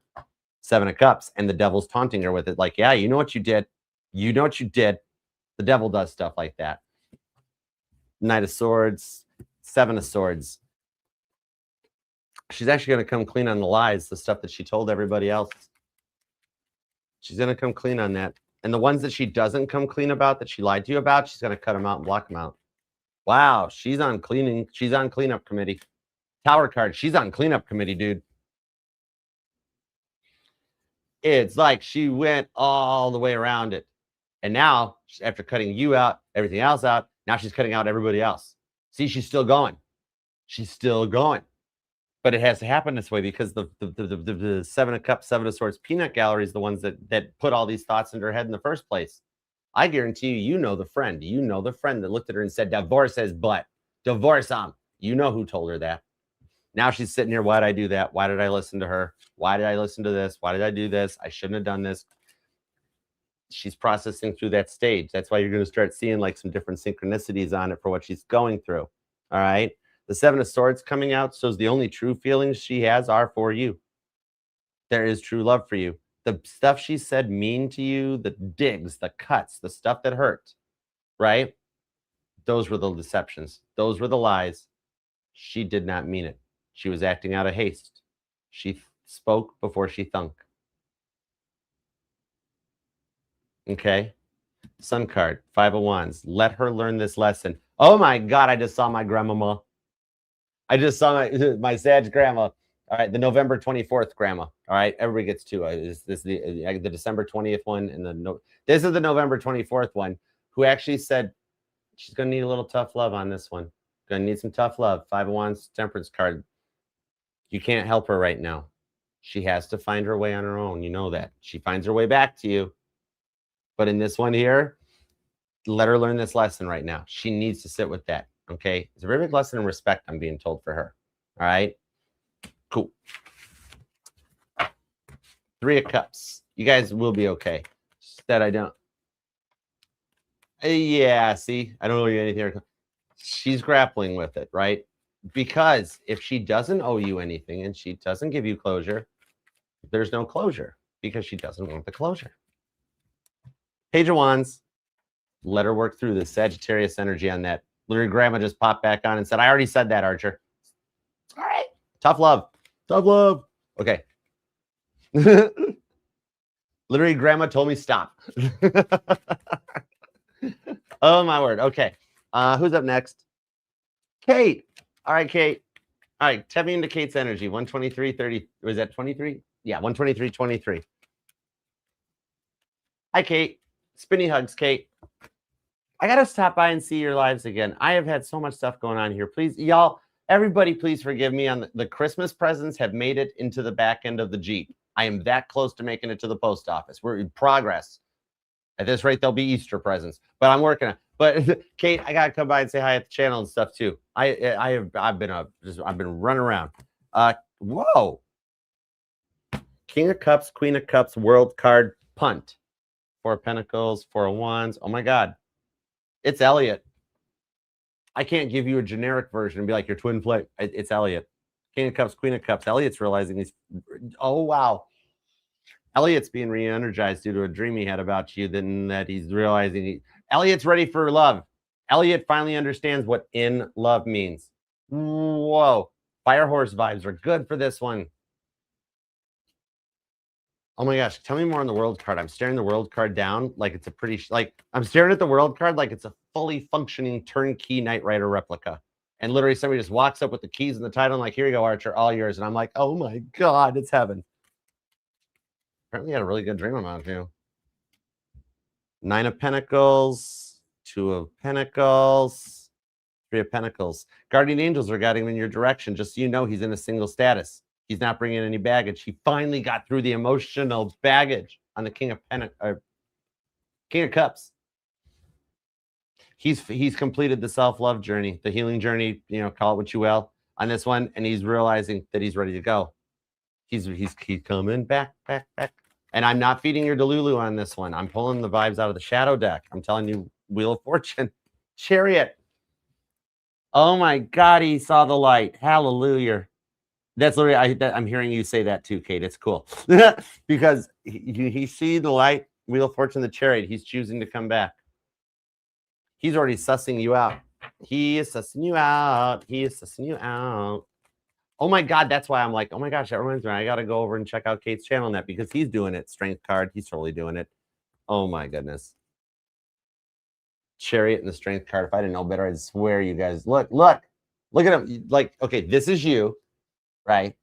This is him watching you, seeing what you're, oh my gosh, yeah. If I didn't know better, I'd swear you guys were still snooping on each other's pages. That's cool. That's only cool because he realizes, he realized he loves you and wanted this to work out in the first place all along, and he was dumb and didn't know what love was about. And that's why he did what he did.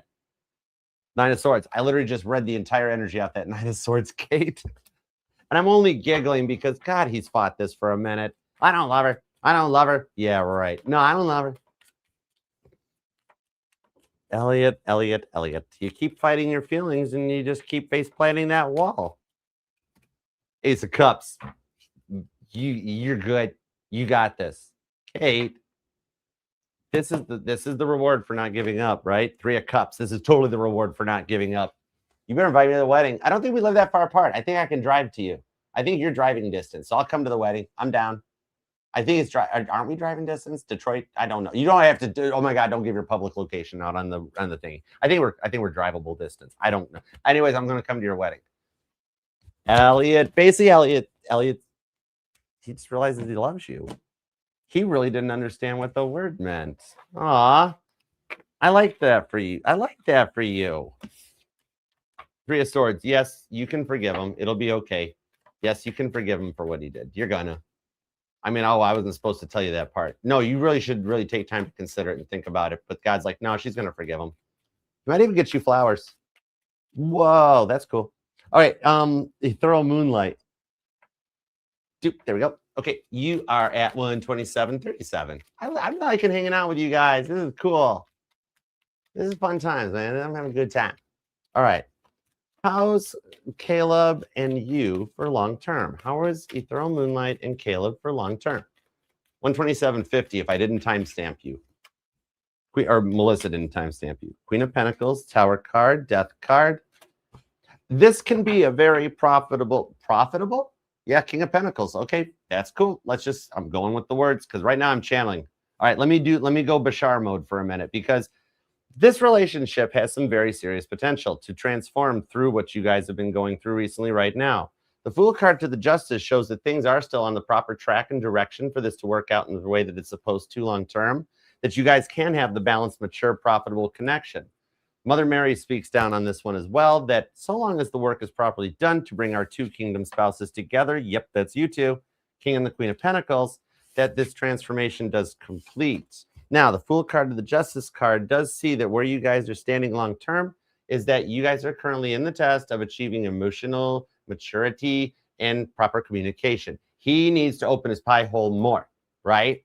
You're like, okay, totally granted on this one. Totally granted that you actually can read his mind. You actually are one. Like, you know, when you find tarot readings when you're snooping on YouTube and they're like, you know, it's like they expected you to read your mind and you're watching those videos and I see you watching those videos and you're like, I actually can read their mind. Anyways, when you got it, you're not supposed to flaunt it like that. It's okay. Everybody needs to push turbo boost from time to time. You know what I mean?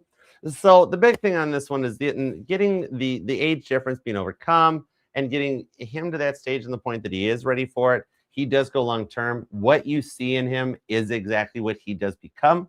And you are part of his life and his growth into that to get you guys to the King and the Queen of Pentacles. So this does have the blessings for long term on it. And you guys will be able to get to this achievement of balance and have much more consistent communication. Okay. Don't take it all super personally that it was not about you at this moment in time. It is simply his age. He doesn't know any. It's like ethereal. It's like, bless his heart. It's like I walked up to him and I handed him like a calculus book and I'm like, here, do this. And he's like, I didn't ever make it into algebra. I'm like, that's cool. Just do the calculus. So that's all this is. Literally, the time you guys are apart, he's learning calculus. It's an analogy. Just go with it. Okay. But he does get there. Okay. Fancy Nancy. You're gonna be at 130.30. Oh, I like that one. That's not too bad at all. All right. All right, let's see. No contact, no alone time yet. When will it happen? Okay, there's that part. Did I give you a timestamp, Nance? I did. Okay. 4 of Pentacles into the 10 of Wands. Temperance, 4 of Swords. The repeating 4s are the one that are telling me that your next potential chance of private alone time is somewhere in the next 1 to 4 days. Repeating 1s, repeating 4s, 10, 14, 4, 10, 4, 1 to 4 days.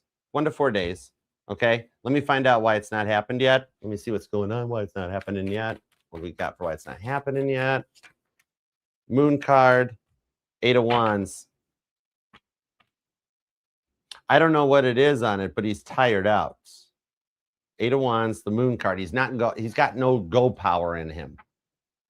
It's like he's either, maybe he's come down with something, or he's like not feeling good, or he's just lack of sleep, or running around like a chicken with his head cut off. That when he gets a little bit of downtime, Moon card, 8 of Wands, he falls asleep. Lover's card of the 9 of Swords. This boy he's tired out, Nance. Give him a little bit of grace on this one. He's been going through some stuff. Page of Pentacles. Oh, she won't stop talking to him. Yeah. King of Wands. He's like, why did I ever get involved with that? Okay. 4 of Cups, Queen of Wands.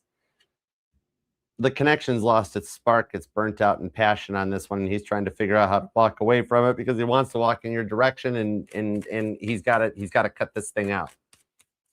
And he's going to. He's planning it right now. Yeah, Hermit card. He's planning it right now. That's why that other person's in his life.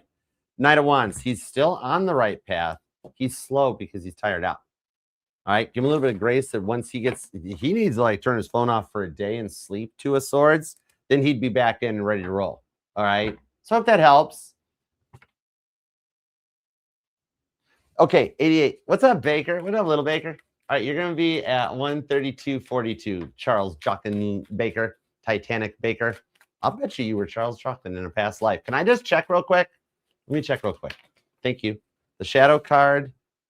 The Page of Cups. He does have a cup in his hand, too. You were. Oh my God, you're in Charles Jochen energy. And holy crap, for the love of Christ, in Kit's passenger seat. Do you realize, little Baker, that you are actually one of few people in this lifetime right now that can take claim to the fact that you were on the Titanic? You know, like I get people come to me and ask me, every tarot reader, everybody, like I think people say it all. I think I was on a Titanic in a past life, right? Maybe right?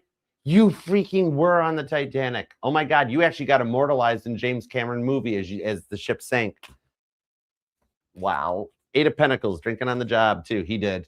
It was 1912. It was a different time back then. But yep, that's how he survived. You were on. I'll find out, Roama. I'll find out. You don't want to be on it, but we'll find out. Ask little Baker.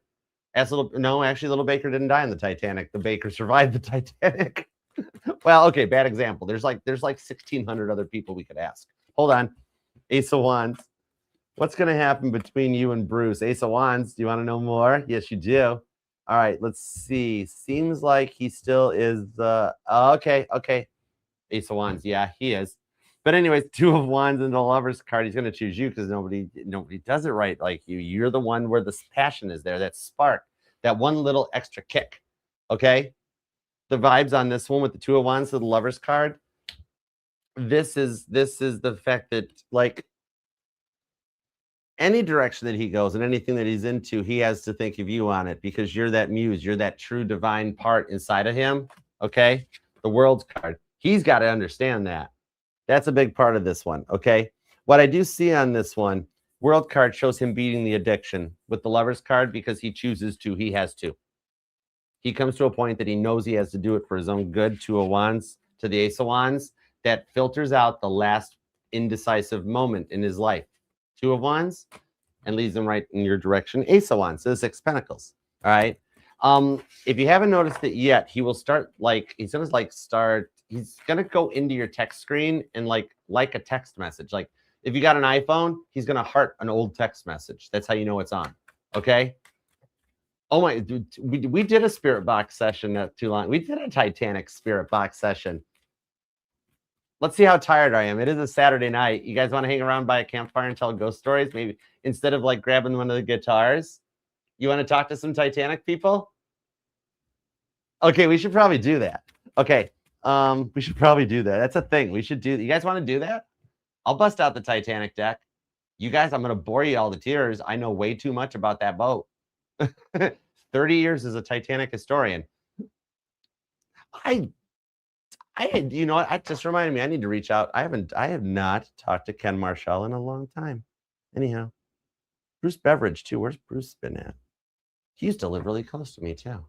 Bruce was a cool Titanic historian. That guy knew a lot of stuff. I wonder what he's been up to. Anyways, I just totally ADHD on the Titanic. See? Me, That I don't know. I think I would. Yeah, I think I would time travel. But I'm Archer. I'd be so scared that I'd mess it up. I mean, I would probably go Eric Stoltz, and I'd be less Michael J. Fox. I'll bet. I think I would. Would you like to? We can do that, Angelina. We'll see what's up. Okay, we'll do some Titanic stuff. All right, Jane Hamilton. Oh my gosh, and with all the Olympic gold medal stuff, Margaret Hamilton stuff going on. No, Margaret Hamilton was the Wicked Witch in The Wizard of Oz, Archer. Pay attention. I'm trying to learn more about like Olympic figure skating, ice skating stuff. I'm a guy. Sorry, Mark Hamill. I didn't mean that. No, he was in Star Wars. Oh my gosh. See, I don't know nothing about ice skating. I'm cooked. Anyways, so meanwhile, now that I've completely shown I don't know anything, let us see. Jane, I forgot what you wanted to know. I'm trying to scroll back to see. I'm sorry. Let me look. I totally forgot what you wanted to ask, Jane. Hang on. Then we'll hang out for a minute, do some Titanic stuff. It would help if I remember how to do this. Nope, that's the top. Oh, wow, look at all you top fans. We're family. They misspelt it. F-A-M. It's spelled F-A-N. Is it taking me to... This is true, Shelby. Dude, Alyssa made all the news about that gold medal. Oh my God, yeah, that was... Dude, I learned a lot about the Olympics just by watching a lot of NBC. Who was the other one? See, the most I know about the ice skating was I still remembered the whole... Okay, I'm gonna age date all you guys. You guys ready to unlock an old ice skating memory? You guys ready? Why me? Why me? Anyways, that is like the youngest ice skating memory I have. Not Dorothy Hamill. Oh, did I get the name right finally? I hope I did. All right. Nancy Kerrigan, Tanya Harding. Anyways, that's what I remembered. All right, let's... Archer. Oh, cool. Thanks, Mel. All right, Sunshine. Jane wants to know what to do about Stevie. Okay. All right, cool. Thanks, Sunshine. All right, let's see what we got on this one.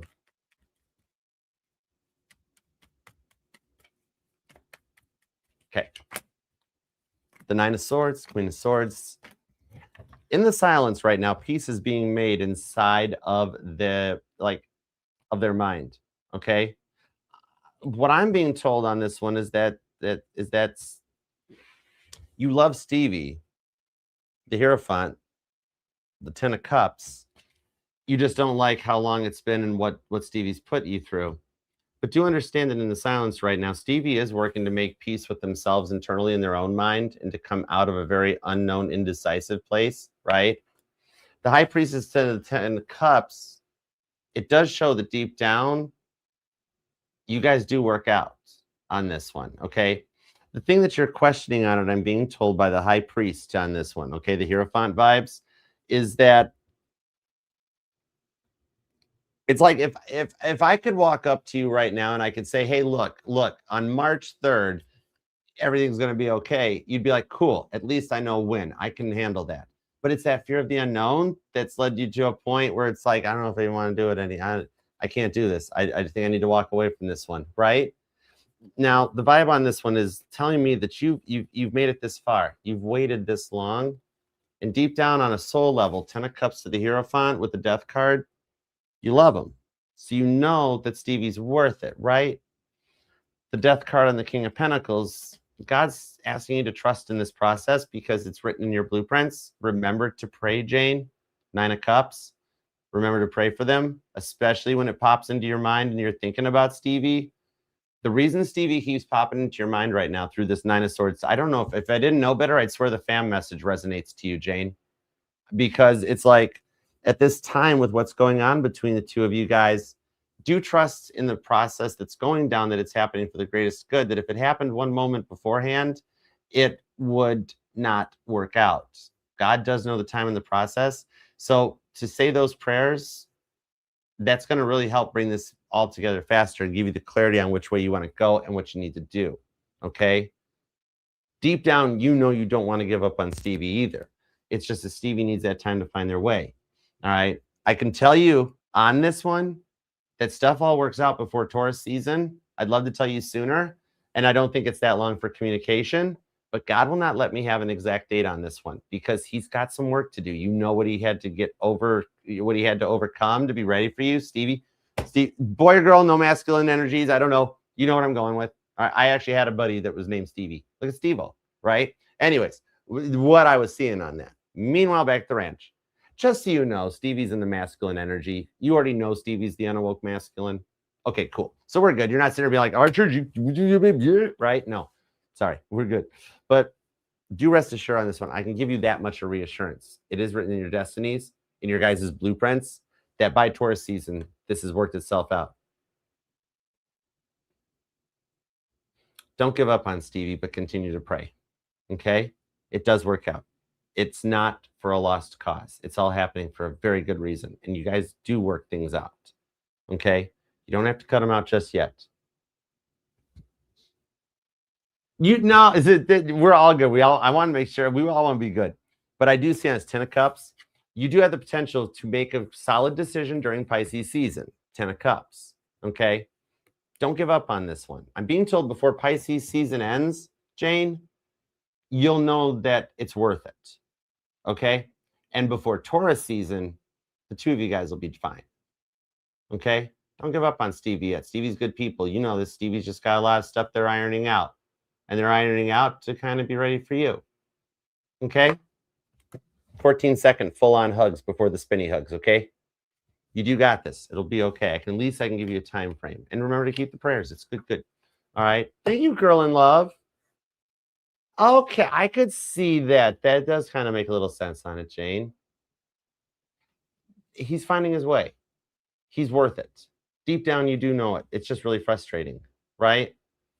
It'll be okay. That's why at least God could have, the mic could have gone down, the live could have gone down. God, let me say it. Pisces is the catalyst season. By Taurus season, you guys will be okay. All right. Okay. And Shelly, darling, thank you, hon. You get the 14-second hug too. Then the spinny hug too. Thank you. Is there anything? I'm still going to double check, and then oh, thanks, Jane. It'll be okay. Every little thing will be okay on that. All right. He misses you. Understand that at the moment he's been quiet. You haven't heard from him today. Understand that he's been quiet because actually it's going down on his side of the fence right now. This weekend he's going through some things. He'll heal through it though. You'll hear from him. 10 of Swords. It's all being taken apart right now. All right. A lot of stuff coming to the surface on his side of the fence, all in preparations for the two of you guys to come together. Okay. It is all good in the hood for you, Shelly. All right, guys. How long have I been on this thing, Mel? Oh my goodness, 145. Okay. Let's do the Titanic thing. Let me go be a middle-aged man for just a minute. Hold on. Actually, you know what? It is not my age. All right. I'm drinking a lot of coffee. So there. I'm going to take 5 seconds and we're going to pause. I'm going to clear the space. All right. All right. So to do a Titanic channeling, this takes me a moment. All right. Do you want to put, okay, let's give Titanic the timestamp of 1:44:44. How cool was that? So, all right, guys, we're going to call in the crew and the passengers of the RMS Titanic. We're going to do a Titanic channeling session. All right. Oh, we should get history talk over here too. But I got two Melissas that are friends of mine. The other Melissa, both Melissas like Titanic stuff. Anyways, all right, so we're going to call in the Titanic passengers, the Titanic crew, and we're going to get some messages on this. So give me a minute. All right, we're going to let Titanic come in. And Tim Curry was not on the real Titanic. There were no bad guys on the Titanic. So we have nothing to be spooked or scared about on this one. All right.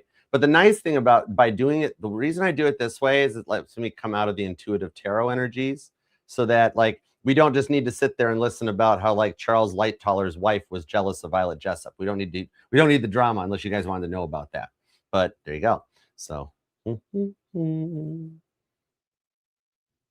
Charles Lightoller liked to drive the ship like it was a speedboat. Just saying. Okay, anyhow. See, okay, I'm connecting into it. We're getting somewhere. All right, you are welcome. No problem, Randy. I got you guys. We're a fam. We got to stick together. We're in this one. All right. The unsinkable, the unflappable Molly Brown crystal. Oh my goodness, that was Margaret Brown was her actual name. She was not known as the unsinkable Molly Brown until the 1960s in a musical. But Molly Brown, who was played by what the Misery. Who was that played her in the movie? Anyways, doesn't matter. But so she was what was known as new money, like they described in the movie, and the fact that her husband had just kind of hit it rich out in Colorado doing gold mining. So she wasn't old money that was kind of cultured to it. She was still enjoying herself on the boat. She was a little just she splurged, and Cameron did pretty good because she did have a son. So the whole thing about Kathy Bates, thank you guys. I just totally sorry, Kathy Bates. Sorry, don't take it personal. Anyways, but so she was a little bit in that new money vice. Where were you going with that one? She did have a child. They had a child. So he didn't really, it's very possible she could have just willy-nilly bought a tuxedo to take back to him while she was over there. All right. Even though according to the cargo manifest, she never checked, well, she checked suitcases, but nothing about a suit or a tuxedo or anything like that. She was alone too on the ship. Her husband wasn't there for obvious reasons, though. We'll see where it goes. We'll see where it goes. All right, give me a second. And dude, this is like when you go to those Titanic exhibits, like the one that's down there in what isn't that in Knoxville? Is it in Knoxville or is no Pigeon Forge?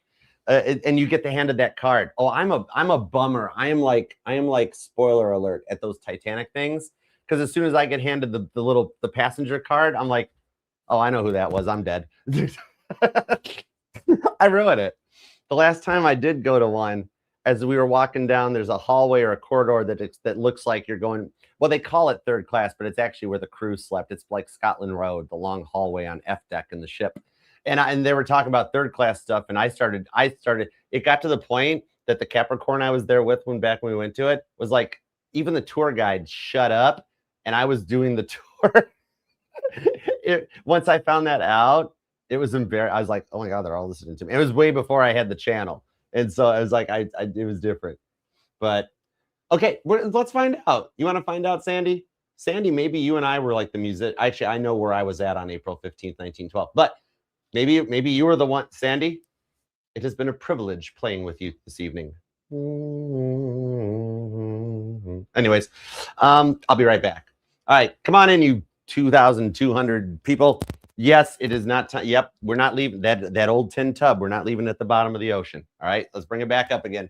There is no way to raise the Titanic. It's called suction and water pressure. Anyways, I love when those Clive Palmer things come up. They're making another Titanic too. They're not doing that. They're going to make plans to raise the Titanic. Yeah, thanks, Brightside. I'll be right back.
Y'all know the one thing I was thinking about the whole time I was away from the table? It was the fact that I didn't put the coffee back on the coaster. Okay, I'm better. Okay. No, that was not a light flicker. I actually did turn the studio lights down. All right. Because remember, a lot of these people, 1,600 of the 2,200 people that we're calling in right now, they passed away in the dark. Many were down inside the ship and did not even know what happened. So we're setting the tone. I've got the rings that are in my ears. We're connecting. It's cool. None to be scared of. None to be scared of. Remember, ghosts are our friends. Hollywood make them scary. All 2,200 of these people were human beings, just like us at one time, who boarded the wrong boat, didn't know it was the wrong boat. Sorry about that. JP Morgan wanted a central banking system. Anyways, what? Who owned the Titanic? White Star Line? No, JP Morgan. What? Anyways, International Mercantile Marine say what? Okay, we're going down a different direction. But okay, yeah, no, it was Beyond the Lights. All right. So there's a few things to debunk right out of the gate that we wish to talk to you. All right. I wouldn't be surprised to pull the Emperor card because in this deck, it's Thomas Andrews, who was the ship's lead designer. He was not the original designer, however. What we're hearing now, oh my God, I got chills, guys. Check it out. It's the Emperor. I love when that happens. I love flexes. That's Thomas Andrews. Okay. He's the one in the movie. He's Victor Garba. He's the one that goes, she's made of iron, sir. I assure you she can. Okay. I suck at Irish accents. I'm sorry, Irish people. Okay. Now, more so than this, let's go a little more further back in the Six of Cups. We're going to speak to Alexander Carlisle first. Alexander Carlisle was the original designer, the one that took Lord Perry and not William Shatner. It was J. Bruce Ismay. Oh, we just found something about William Shatner. Anyways, recommend Seven of Cups. So the Titanic and the Olympic were just scaled up versions of previous ships before them. Basically, if they had CAD, CAM, and computers back then, they would have taken a ship that was called the Oceanic, and they just took a two-funneled ship and scaled it up. Originally, the Titanic was designed to have 3 funnels and had different mass. It was a whole different look. But by the time we got to the point that Thomas Andrews had taken over after Alexander Carlisle stepped down, why did he step down? He stepped down because they changed the order and they started reducing the number of lifeboats that they wanted on the boat deck, not because the deck looked too cluttered. There were regulations back then. There were laws enforced on the boats. And back then, the British Board of Trade, they were the ones that said that a ship 10,000 tons and over had to carry 16 lifeboats. Now, that was great when those rules were written and ships were only 10,000 tons. Titanic was 45,000 tons. It was 3 times bigger than those ships. But it was simply keeping in the rules, okay? At the time, there was nothing wrong with it. However, Alexander Carlisle knew better. So the Titanic and her 2 sister ships, the Olympic and the Britannic, they were originally not designed to be unsinkable. They were never claimed to be unsinkable. What it was a magazine, right? Leave it to journalism. No offense, fellow journalists. Remember, I was trying to go through Specs Howard after college. All right, I'm on your team. Anyways, a magazine named the Shipbuilder Magazine was the one that said if the new revolutionary automatically closing doors in the watertight compartments, which basically all it was a blown up version of a toilet bowl float, that when the water came in, the float bowl raised and the doors lowered. But the way the magazine worded it was that the way this revolutionary system worked, which it really wasn't that revolutionary, Alexander Carlisle went to the bathroom one morning and had an idea. Just like how Doc Brown slammed his head on the sink and then thought of the flux capacitor. He thought of a closing door. But because Shipbuilder Magazine said this can render the vessel practically unsinkable, it stuck. And no, it was not called the Ship of Dreams. It was called the Queen of the Ocean. White Star advertised Olympic and Titanic as the Queens of the Ocean. All right.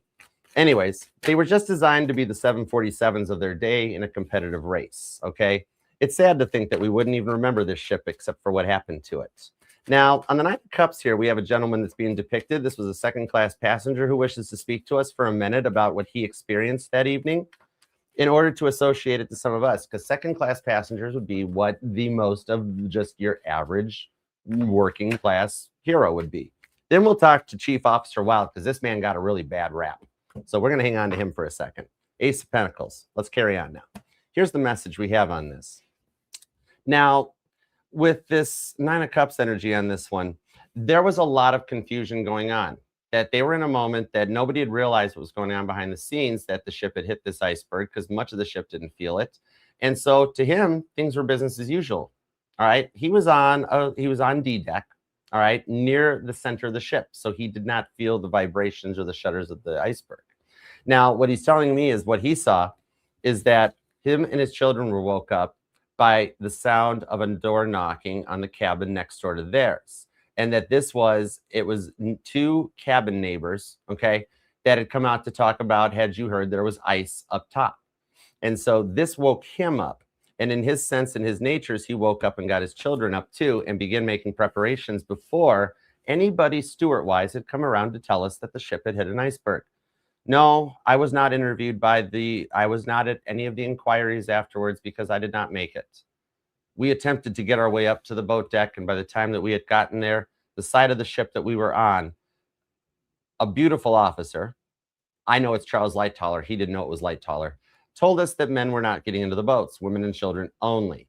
Depending on which side of the Titanic you walked up to, if you were on one side of the Titanic's boat deck, Officer Murdoch was doing women and children first. And then if there were men available, Murdoch allowed the men to get into the lifeboat. Keeping in mind that Murdoch was the one that hit the iceberg. He knew what was happening. By this point in the sinking, all the officers did. However, because the side of the boat that this gentleman had come up onto, he was turned away from the lifeboat. His wife and children made it into the boat, and he stayed back. And at the final moments, he went back down to his cabin. And he's telling me he looked at photographs of his family that were packed up in their cases. And he stayed in his room as the ship ripped itself in half. And the last sound he's telling me he heard was the sound of steel crumpling right near where he was at. And this is true. Where his cabin was at on the ship would have been just below the third funnel. That was the location where the ship did fracture and split in half as it went down. I told you, I'm going to bore you guys to tears with this stuff. Right? Big shout out to that Sagittarius back in the day. It's like, you know a lot about the Titanic. You should learn something else. Hi, how you been doing, Sag? Where you been? Call me sometime. Anyways, yeah, this is bedtimes with Archer basically at this point, but we're channeling these vibes. All right. Now, to move forward a little bit further into it, I'm actually, okay, this is weird. If you guys want to ask a Titanic related question, I can answer it apparently. Okay. God's like, tell them they can ask Titanic questions.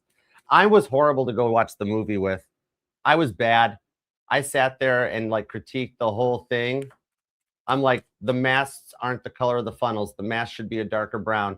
That's not right. There's not enough windows on the promenade deck. That's not. The fourth funnel should have smoke coming out at the front and the back only, not out the middle. I was bad.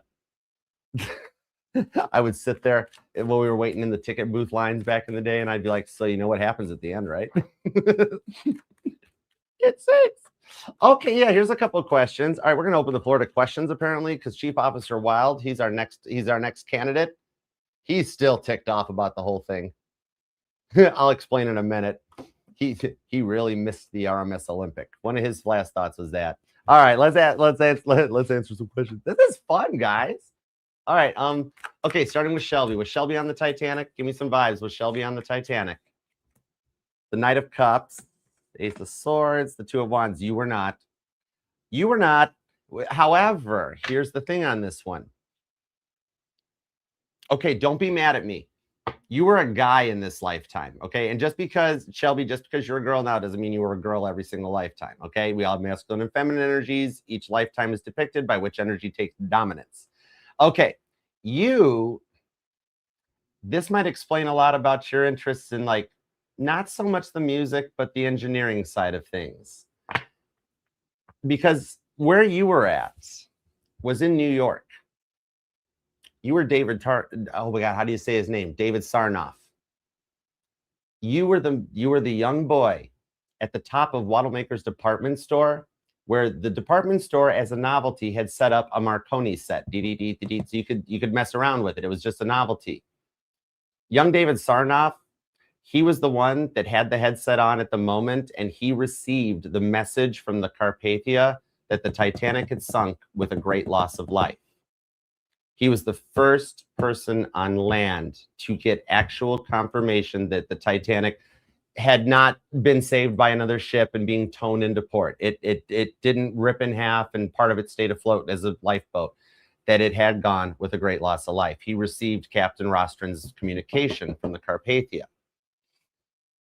Now, this young David Sarnoff, who was just a child at that time in his life, he went on to found RCA. You knew that the minute I said the name, because you know the recording industry, RCA Records and all of that. And we have come full circle to why you are where you are in this lifetime. But congratulations, you were not on the ship. You were the first person to hear about the ship. All right, next up. And yeah, if I was talking to David Sarnoff, I'd be like, guess what? In the year 2026 in the future, you're a chick. He'd be like, what? Anyways, see, history, see, time travel goes both ways. It's weird, freaky stuff. Okay, who else wants to know? Who else wants to know? Let's see. Girl in Love. Was Girl in Love on the Titanic? Was Girl in Love on the Titanic? Was Girl in Love on the Titanic?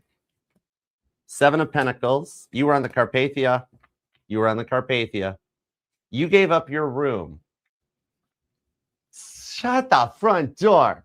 I love it when this stuff happens. You gave up your room on the Carpathia to Molly Brown after she got out of lifeboat number 6 and got taken care of, and you helped her, and she gave you, you're the woman she gave the fur coat to.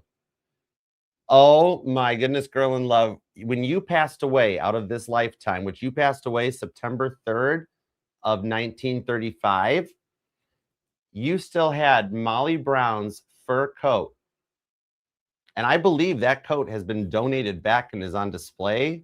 I don't believe it is still in private contents, but if it is in private, we would have to Google to see if the fur coat that Molly Brown wore in the lifeboat, I don't know if that's in private collection or if it's on display. If it's in private collection, I'm being told your great-great-grandchildren have the coat that Molly Brown gave to you. There's your freaky deaky. There's how the circle of life comes around, okay? Because you gave your cabin up to Molly Brown, but you were indeed, look, you were on the Carpathia, okay?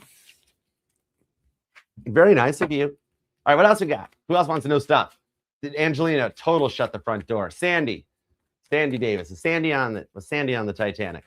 Thank you. Boom. Hermit's card. I don't know why I said it that way. That's funny. 2 of Swords into the 8 of Wands. Sandy, you were on the Mount Temple. You were on the you were on the ship that when you were on the ship. Oh my God, you and I are the same soul cycles because I've pulled my energy. I was the RMS Olympics radio operator. That was the vessel I was in at that time. I was the one on the Olympic that chimed in. And in the middle of the night when all the ships were going, where's Titanic? What's going on, Titanic? What's the matter with you? And the Olympic came in going, all stations stop talking. All stations stop talking. This is Olympic calling Titanic. That's actually the transmission. Yes, I actually have the transmissions memorized, whatever. Anyways, you were the Mount Temple that was trying to find out what the matter with Titanic. What was the matter with Titanic? You were German. You were German. Yes, the Mount Temple was a German ship. But you were on that ship. You were just like me. You were the younger IT hacker generation of 1912 who was getting to know the wireless apparatus. It was the latest toy. It was the latest iPhone. And you and I were amongst the tech geeks that learned from Guglielmo Marconi how to use the system. And it was part of that. So you were on the mark. That means I told you to shut up that night. All stations stop talking. This is Olympic. That's cool, bro. Oh my gosh, no wonder we're both into the scenes that we're in. See, everything's something. Half y'all are scared of getting in the water, and the other half you guys swim like a rock. It's either Titanic or Atlantis. Anyways, all right, Michelle Mabel. Was Michelle on the Titanic? This is like we're just hanging out having ghost stories being told. Nope, you were not. You were not a traveler. You're still not very much into travel, right? Not a fan of getting on the airplane and sitting there while they're taxiing the airplane out and pushing back from the terminal. And you're like, I've seen Final Destination. What if this doesn't end well? Well, now we're finding out why. Because you didn't travel much. You lived in Cobb. Back then it was called Queenstown. You're the individual that took the last photograph of the Titanic as it sailed away from Roche's Point on its way into the Atlantic Ocean. Might explain why you have so many pictures in your camera roll. Your iPhone storage is full again. You took the last known photograph of a Titanic. Well, it got another picture taken in 1985, but the last 1912 photo. So no, ma'am, you were not on the Titanic, but you're like, I have seen Final Destination. That's why I don't drive behind logging trucks. I saw what happened to that poor Trans Am. I cried over that scene in the movie. You know, that tree goes right through that Firebird. I'm like, oh, that wrecked a perfectly good third-generation Firebird. None of those cars were actually perfectly good. They were mid-'80s two-door sports cars. Nothing about them was good. T-tops, leak. Anyways, where were we at with this? Anyways, you do, see? Okay, it fits. This is cool vibes. I love the energies I'm getting. See, I'm not just pulling the 2,200 passengers. We're finding everybody. All right, let's take us. We're going to keep asking you guys this stuff, right? Oh my God, I remember 1,000 Ways to Die. I was too young to watch those. That was when the internet was young. I should not have watched that stuff. Those are some of the, remember Creepypasta? Oh, that's 6 of Cups right there. Creepypastas. Oh, those are good times. Okay, Mel. Was Mel on the Titanic? Then we're going to talk to Chief Officer Wild. All right. Was Mel on the Titanic? Give me something for Mel. Give me something for Mel. What do we got for Sunshine? The page. Oh. Melissa. Number one, you survived. Okay. So if we ever get a chance when I get down there, we're going to go over Pigeon Forge. We're going to go through there and I'm going to embarrass the heck out of us by telling them everything they're telling us wrong. Those goobers that dress up in maids outfits and say that they're stewardesses. That's not what stewardess uniforms looked like in 1912 White Star Line books anyways. Anyway, whatever. I digress. I'm not picking on it. I just want to go see half of the ship in the middle of a parking lot. But by the way, that's not a full 1-1 scale of that ship either. It's scaled down. See, nobody wants to go with me to a Titanic thing. Okay. Meanwhile, you, Sunshine, I'm working on it. All right. Remember, it's respect. It is the deepest admiration. Like when Frankie calls me my name, or like when Paul or George or John called Ringo Richard. It's with the most admiration. I love it when Frankie calls me my name because it reminds me of before I was Archer and how like Frankie would just teach me stuff. I used to love that stuff. Whenever she calls me my name, my heart just, I'm a Cancer. My heart's like, oh, Frankie loves me. You know? Anyhow, meanwhile, back at your reading, you were 4th Officer Boxhole. You were the one that was sent down to sound the ship. After the accident happened, Smith ordered Boxhall to go down and check it out and see what was up. And then later on in the 1950s, Boxhall was actually the chief technical advisor for the movie A Night to Remember. I have a photograph of him in my Titanic collections, and it's a photo of him standing over the model that was made for that movie, pointing out stuff on the boat deck to the technical crew. He also had a private screening to see A Night to Remember. So you were the one that went down, saw the water coming in, went back up the stairwell, and you reported back to Captain Smith. And I guarantee you there was not an officer on that bridge holding a pocket watch out being like, okay, that was set at 11:57 close enough to right around midnight. Okay, about 10 to 15 minutes after the initial impact. He was the one that came back and said the mailroom's flooded. Mailroom's flooded. All right.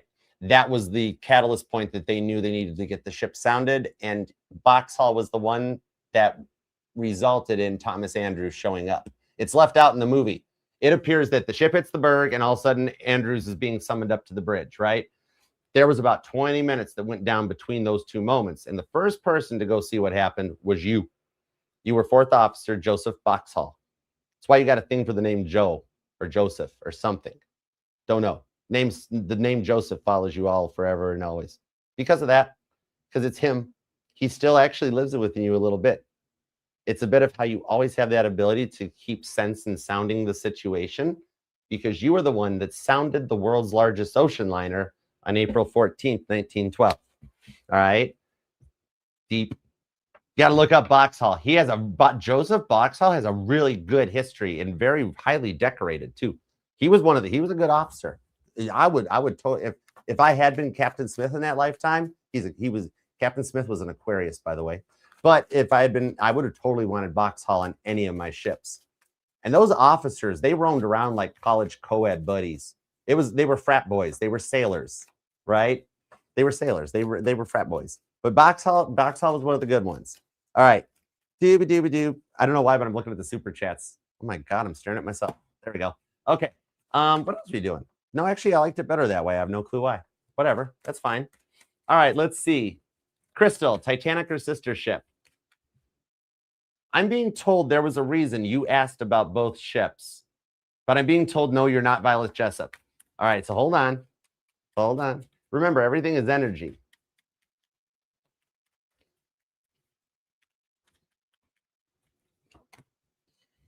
The Emperor, Thomas Andrews is back. Seven of Cups, Chariot. There's Titanic right in the picture. It's because you were on both ships, but you're not Violet Jessup. Okay, I got it. There it is. You were not on both ships. However, you happened to see Titanic being launched. Yep, you were a Belfast resident. All right. Your father worked on the Titanic in the stocks at Belfast, at Holland. Oh my God, I'm trying to talk Irish again. I'm so sorry. I'm so sorry. So sorry, Irish family members. Anyways, oh God, what was his name? Come on, tell me your name, buddy. I'm seeing him. Okay, it might come to me as I talk to it. It wasn't Frankie Goldsmith. Was not Frankie Goldsmith. Oh my God, this is gonna eat me alive. This might be why the phone. Anyways, okay, so his father worked in Harland and Wolff shipyards, building the great ship. And it's at the end of A Night to Remember. He gets interviewed at the end of A Night to Remember. But it's in the bonus features. You got to buy the DVD, not the original VHS. Anyways, okay, I'm going to keep telling the story while I figure out who this is. Because you weren't on the Titanic itself. However, you were on both ships. Because his father used to take him down to the shipyard at night or on Sundays when the shipyard was closed. And he looked up. Here's the quote he's known for. Thank you. He asked his father, he said, Dad, how will that big ship stay up in the water? And his father looked at him in the stocks, looking at Titanic and Olympic's hull up there, and said, oh, son, that ship will always stay up in the water. It'll always stay up in the water. Yeah, you're him. You're that dude.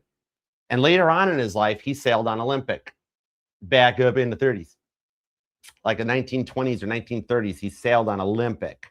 And his father built both ships. I don't remember his name. Oh my God, I'm embarrassing myself in front of all my other fellow Titanic historians. It's going to plague me. I'll find it. I will find it, and I will literally come back and I will make a comment on this video for you. I will find his name. God, Parkinson. Francis Parkinson. He just showed me his father's toolkits with the name F.P. Parkinson stamped in the wood. Yeah, that was his name. But yep, that was him. And you when you died in that lifetime, you still had your father's tools. And he had the loo. He had the bathroom. He had the key to the bathroom. Because the way it worked at Harland and Wolff back in those days, they were called minutes. They literally, you had 7 minutes in your workday to go to the bathroom. And they took like your little card. Like, you know how nowadays we have an ID card that you got to wear. You got to use it to swipe the doors and whatnot. They had a piece of wood that had their number on it. And he still had his father's bathroom pass, basically. And every time you went, it was called the minute keepers because there was somebody at the door. They took that pass from the person and they wrote down, and they had 1 minute to use the restroom, and they got 7 minutes a day for their bathroom breaks. All right. So that's the thing. Yep, there you go. Did I really, Shelby? The name, he was trying to tell me his name and I couldn't grab it until I saw Parkinson. Frank Parkinson. All right. But that's who you were. And you actually, if I remember correctly, he did sail on Olympic in the 1920s after Olympic was done with the troop carrying stuff that it had to do. That's how it got the nickname Old Reliable. Do you know the RMS Olympic? It took a torpedo to its keel. They didn't even know it happened. The captain thought they had dodged it while they were transporting troops. And then they put it into dry dock, drained the water out. and there was a freaking torpedo lodged inside in the keel, and it didn't detonate. That's how indestructible. If any of those ships was unsinkable, it was Olympic, big time. Olympic is the only civilian ship that has the record of being the only ship that was a civilian ship, not a military ship, that sank a U-boat. Because the lookout saw a German U-boat over on the horizon during World War I while Olympic was doing troop carrying, but but they saw it. So Captain Haddock, who was the current captain of Olympic at the time, instead of running from it, he was able to pit maneuver the Olympic, and he rammed the U-boat and he sank it. I have no clue why we're telling us about all this stuff.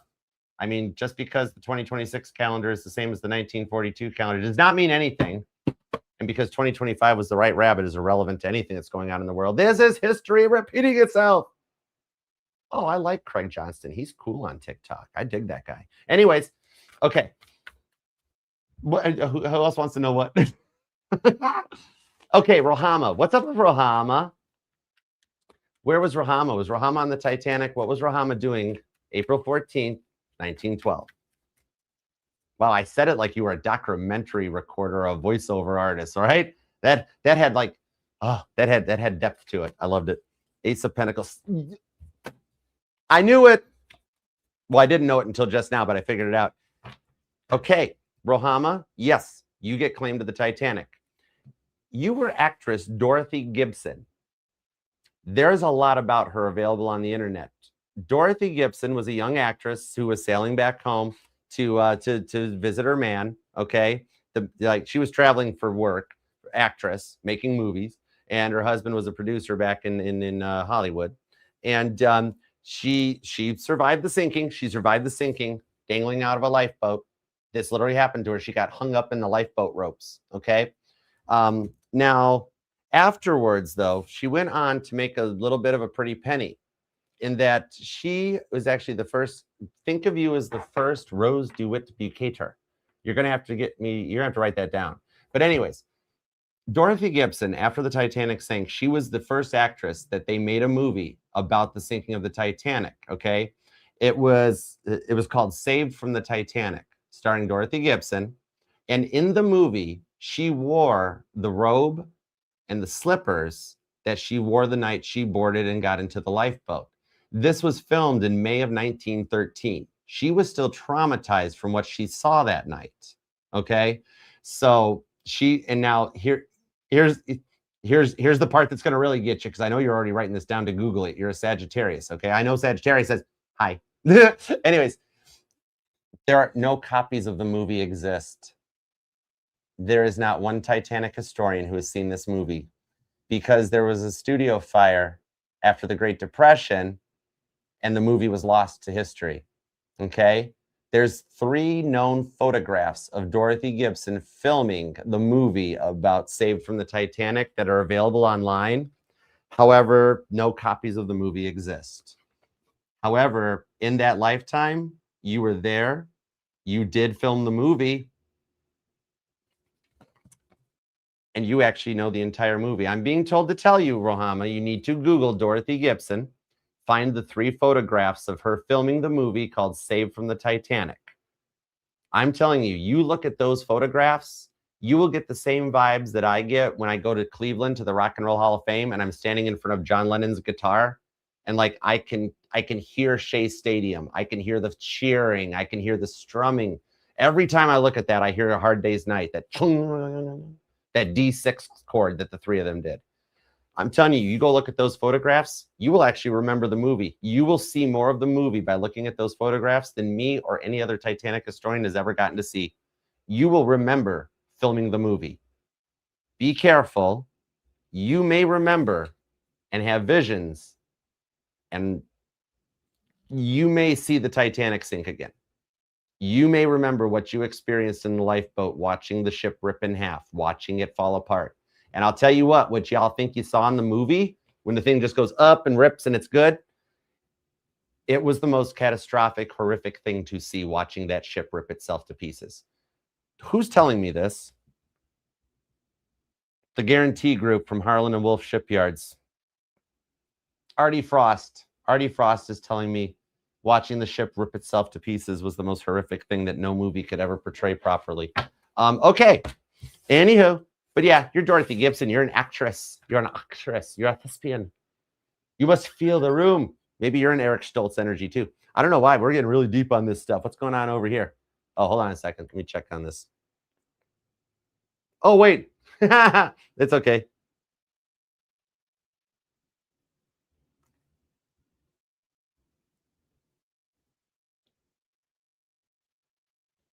This one's just for fun. I gotta reply to Frankie. Oh my gosh. Okay, multitasking. Anywho, okay. Now, where were we? What were we talking about? Chief Officer Wild, he's still being a very patient officer of the ship. Very respectable officer. What else do we want to know? Okay, you want to know Ethereal? All right, you got it, Ethereal. Give me some Ethereal Moonlight. Give me some Ethereal Moonlight. Was she on the Titanic? Was she on the Titanic? Why am I saying it with that accent? Okay. Two of Cups were... Huh? You lucky girl, you. You see how it came out sideways? How it's a crossing card? Now, when a card comes out, I'm not telling you how to read tarot. You know what you're doing. Anyways, when I get a card like this in a crossing position, I read it upright and reverse, right? Okay, yeah, 4 Pentacles. Okay. You were supposed to get on the Titanic. However, you had a premonition and you chose not to sail. You were originally supposed to be on a ship called the Philadelphia. And due to the coal strike that happened in April of 1912, you were notified that you were being transferred to the Titanic. And they tried to play it off as kind of a bonus. Like, we're going to upgrade you to the new ship instead of the little old ship. Something about it. You have a similar energy to me. You looked at because trust me, when you're at the White Star Line office and you got an 800-foot ship across the street, you can see it out the window. So anyways, but the thing is, I'm being told that when you were told that you were being transferred to the Titanic and the White Star booking agent tried to, upsell it, you're going on the new ship. I know you were first class on the Philadelphia, but you're going to be second class on Titanic. But second class is just as good as any other one. And you were like, no, I'm not. I paid for first class on that ship. You're not giving me second class on the big boat. But something tells me, very much like, ask Mama T about this once, is that you walked outside and you looked up at the ship across, sitting over in the harbor, tied up, and you felt the bad vibe off of it. Just like when I looked at it, even as a kid, I could look at photos of the Olympic and I felt good off that ship. As soon as I looked at the A deck on the Titanic where they enclosed it, for some reason, that ship just always gave me the heebie-jeebies. I'm like, that ship knew it was going to go down. That ship knew what it was doing, Final Destination. Why didn't they do a Titanic Final Destination? Anyways, to get back to the point on this one, you looked up at the ship and you knew something was going to happen to that ship. You just pulled the bad vibes off of it. And everybody tried, your husband, they all tried to tell you, no, you're crazy. We're going on that boat. You didn't sail on the ship. And you got to be proven right. You're a very elevated seer, Ethereal Moonlight. That's why you're doing a channel and everything in this timeline. You knew in that timeline, 120 some odd years ago, you were into this, but you weren't this awoke yet. So you just knew. You just had a feeling there was something you didn't like about that ship. So you didn't sail on it. And now here we are a few lifetimes later. You're popping tarot, you're reading cards, you're connecting to the energies. And back then you were just a wee little soul. You just knew there was something wrong with it, but you didn't know, It's kind of wild. I dig it. Oh, sorry, Chief Officer Wild. Yeah, we're not going to forget about you. And what? Oh, yeah, okay, we'll call this pretty soon too. All right. It's scaring the, right? It's fun to do past life regressions on this one. You want to find out Shrek? Anybody else I'm missing that wants to know? What was Shrek up to? What was Shrek doing on April 14th, 1912?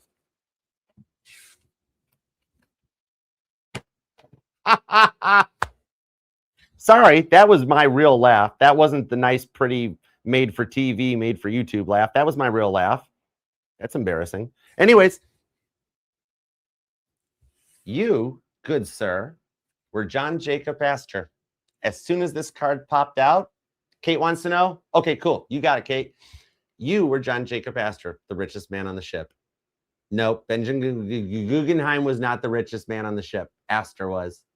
And guess what? You had a fur trading post on Mackinac Island. And I'm from Michigan, so I know it's actually pronounced Mackinac because it's French. The C is silent. Anyways, meanwhile, so yeah, and you had a very young wife, Madeline.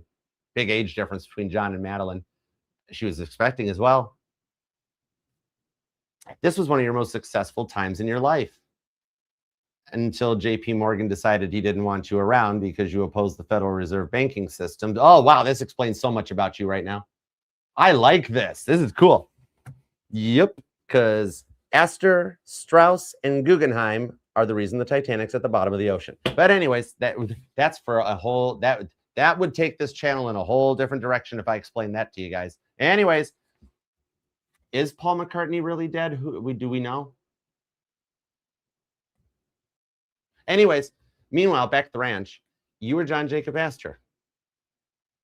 You were denied entry into a lifeboat. Would you like to know how you went? Because you want to tell me. Hold on a second, because Titanic historians knows how John Jacob Astor met his fate that night. Hold on. Shrek, I need a moment on this one for Astor because give me a second. He didn't have a chance that night. It was bad. Okay, so yeah, I even feel it getting down like this because, okay, all right. So the way John Jacob Astor went, the first funnel fell on him and collapsed him. Now, I know in the movie, that was actually a semi-trailer, gas trailer, hauling trailer. They painted it to look like a funnel.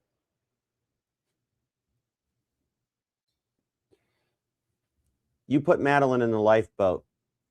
You told her you loved her and that you'd be right behind her. You'd be in the next boat. You'd come along. You watched the lifeboat lower.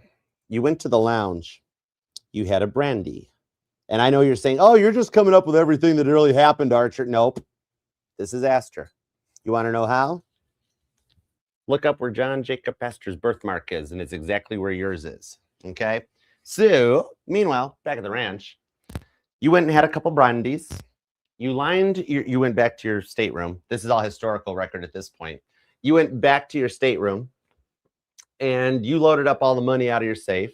Yep, you pulled a Cal, but John Jacob Astor is not who Caledon was modeled after. Anyways, and you treaded water off the ship. What I'm feeling, the reason I had to go down, I literally felt the freezing water on my ankles. My ankles got literally iceberg cold. That as the water came up and you were swept off the boat deck, you were in the water at the moment that the funnel's base touched the water, and it caused. Remember that thing we used to do in science class where you'd get like the aluminum paint can or the oil can, you'd put it in the water and it would. Well, that's what happened to the base of the funnel, and it fell on you, and it crushed you. Your son found you later. They did actually recover your coat. They recovered your body. And I forget the number that you were listed at when you were out on the Mackie Bennett. However, Shrek, you were the richest man on the Titanic. We have John Jacob Astor, Jingleheimer Schmidt, right here in our hands right now. All right. I am being told you saw the funnel coming. You knew you had nothing. You had nowhere to go. So there you go. Okay. How can I laugh at watch? I saw the funnel coming at me and I'm laughing. That is literally what that's what he did. The last thing he did in the water is he looked up and saw a 75-foot tunnel. The funnels were so big, you could put 2 Amtrak trains through them side by side like a tunnel. He's telling me the last thing you did, Shrek, in that lifetime was you looked up and you went, fair enough. Fair enough. Okay. If you want to, Lotus, we're talking Titanic. We're just having some fun. Well, except I just saw a funnel fall on me. Okay. Fabrizio's death in Titanic, that's based on John Jacob Astor. You know how Fabrizio's in the water, looks up and the funnel comes at him? That's based on John Jacob Astor's actual real death not in the movie, in the real world. Exactly. That's why I stopped. I'm like, why in the world did I giggle on that? There's your sarcasm. Even Astor had it in him. God, he had a fur trading post in an island in the middle of the Upper Peninsula. He had a sense of humor about himself. Anyways, the land of the great turtle. Ohio gets Toledo. We get the Upper Peninsula. Whatever. Oil reserves, lithium. I know. It's cool. Anyways, meanwhile, let's see what's it explain. Doesn't it explain everything, guys? And I'm not making up any of these stories. You all can actually go Google everything I'm talking about. You're like, holy crap, he knows all that stuff. Yeah. It's why that Sag once upon a time told me stop talking about it. But anyways, meanwhile, back at the ranch. Sandy, did you drown? No. No, the Mount Temple. No, the Mount Temple actually did not even come to Titanic. I actually remembered who you were. Oh my God, that's cool. No, the Mount Temple was too far away from Titanic. It wasn't able to come to aid. When the Olympics sent out the message telling all ships stand down, nothing more can be done, the Mount Temple just carried on its way. But yeah, no, you were good. Nothing happened. The Mount Temple was cool. Nothing happened to it. It was a good ship. It was actually a pretty nice looking boat. It wasn't a bad looking boat for its time. It was a pretty nice one. But yeah, you're good. Okay, what else we got cooking? Randy, Kate, Angelina want to know if they were on the Titanic. Randy, Kate, and Angelina. 10-4. Let's do it, guys. This is fun. All right. Starting with Randy. We'll do Randy, and we'll do Kate, and we'll do Angelina. Angelina Jolie. Randy, the world card in the Three of Wands. You were not on the Titanic. You were not on the Titanic.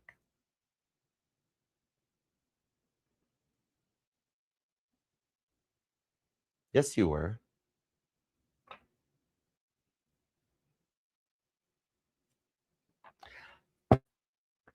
Why are we going into the Riddler, Randy? Riddle me this, Randy. You were the passenger on the Titanic. At first, I'm like, you weren't even on the Titanic. It's because you don't remember the Titanic. You're like, wait, what? Go with me on this one. It's kind of cool. Also, you were a girl in this lifetime, just so you know. Anyways, not only were you on the Titanic, Randy, you also saw Titanic and you saw A Night to Remember. You were the world's youngest passenger and the youngest survivor. Your name was Melvina Dean. You were 9 months old when your mother put you into her arms. There we go. And you guys got into the lifeboat. Melvina Dean, ironically, you know how many synchronicities you have in your lifetime, Randy? Melvina Dean, she finally transitioned out of this lifetime as the oldest and the last living survivor of the Titanic. She was the last of the Mohicans that survived it. She passed away May 31st, 1997. She passed away on the exact day that Titanic's hull was launched, May 31st, 1911.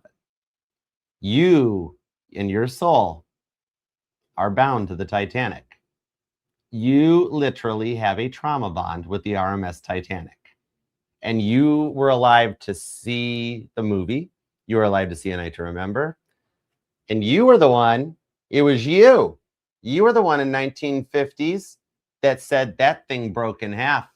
And at the end of The Night to Remember, when the ship doesn't break in half, but in 1997 it breaks in half, you were the one that said that ship's supposed to be broken. And nobody listened to you because you were 9 months old at the time. But look at you. You might have only been 9 months old, but you saw the ship sink.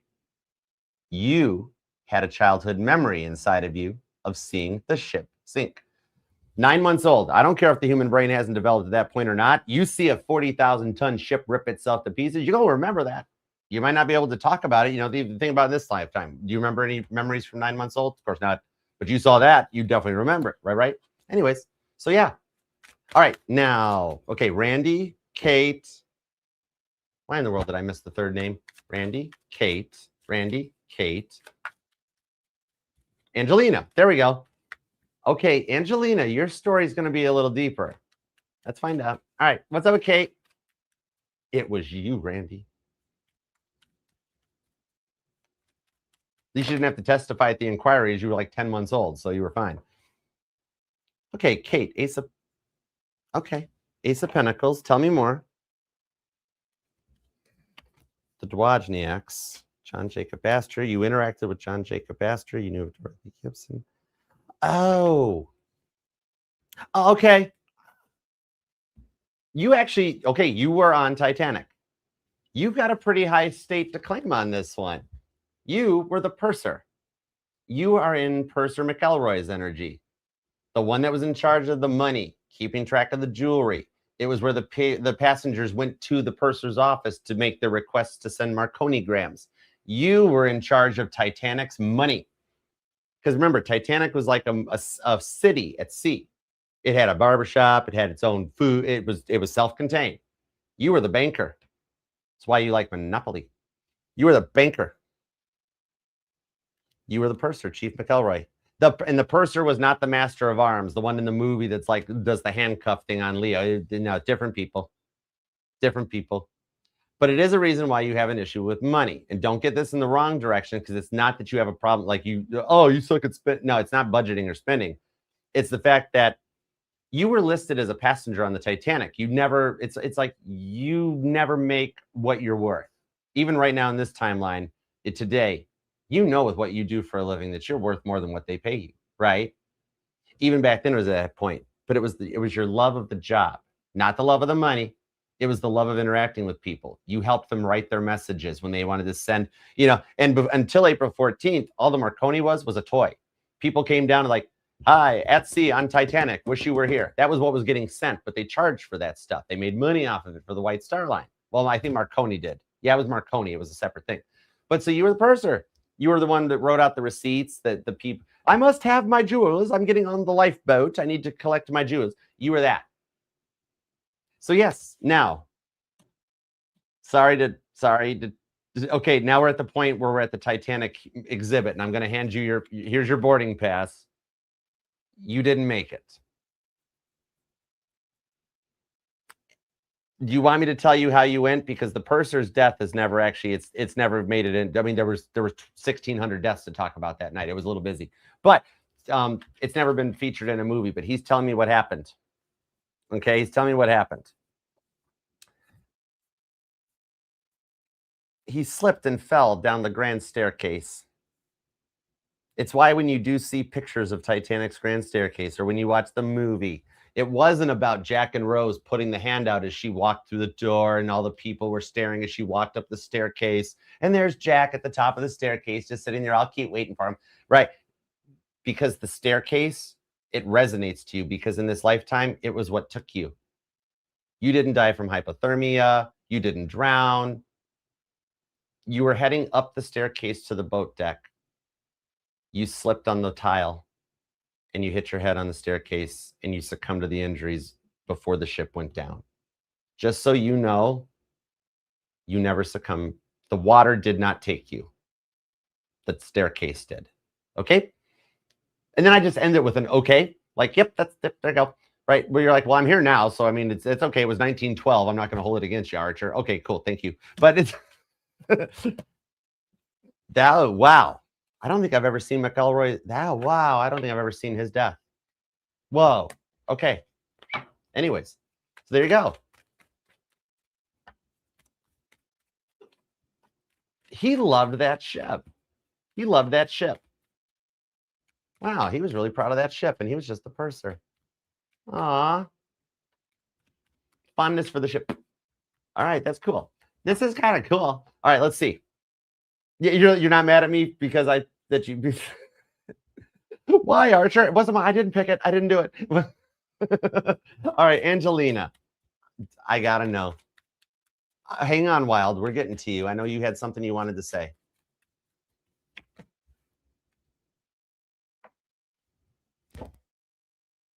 Angelina. My girl. We're besties. Well, we already were besties. We're bigger besties now, though. You're my favorite Titanic passenger of all of them.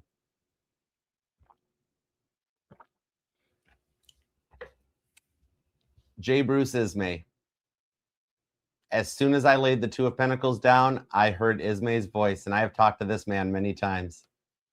And no, not because he snuck in the lifeboat. That's why you're here. Come here, Wild. Come here. This makes sense, Angelina. You were J. Bruce Ismay, president of the White Star Line and managing director of the International Mercantile Marine.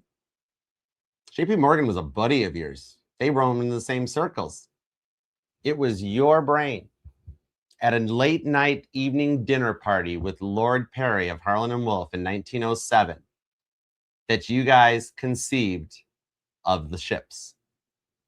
Bruce Ismay was not the villain, was not the coward, he was the scapegoat of the Titanic disaster for getting into the boat. Here's the thing about this, and I'm getting chills. I know where we're going. I know where we're going, Bruce. He was known as Bruce. He didn't go by Joseph. Anyways, yeah, Bruce connection. There we go. Hello. Anyhow, the thing on this is Titanic was a passion that came out of his mind. After his father passed away and he inherited the shipping line that his dad built out of nothing, it was a bankrupt shipping line in the 1860s that transported like seal blubber and stuff like that. And he transported it and transformed the White Star Line and from a bankrupt failing transport company into what was given to J. Bruce Ismay when Thomas Ismay passed away. Now, the Titanic was your brainchild, that you wanted something bigger than the Oceanic. It had to be bigger than that new ship, the Mauretania, that Cunard had. That thing had 4 funnels. It was 700 feet long. And in the great shipping race that was the industrial era, your company was falling behind. Lusitania was the Blue Ribbon. It was the fastest ship. It was the largest ship. And that night, over a couple drinks and dinner, you and Perry conceived the idea of a ship larger than the Lusitania and the Mauretania, which became the Olympic. You were the one that planted the visions in that you and Peary often talked about that dream of building the first 1,000-foot-long ship. And it spawned into the RMS Olympic from that point. Now, to go in a different direction than the Nine of Swords, this is where Bruce would like to vindicate himself, okay? He's grateful that you're here because Ismay was a Sagittarius. I know, Bruce. Anyways, now, the thing on this is, the way he's portrayed in the movies, he's never liked this thing because you have to understand, even though this ship can't sink, that scene in the movie, he's like, I did say that because this was my baby. The Titanic, the White Star Line, all of it. It was my birth child. It was my baby. I couldn't have somebody looking at me telling me my baby's going to die. What do you mean? It's unsinkable. We designed it to beat this. What are you talking about? The shock. I didn't move the light switch that time. I'm sitting here. You see where my hands are, Angelina. I didn't do that. Anyways, the shock of knowing your child, the ship, was going to die. And there was nothing you could do to stop it.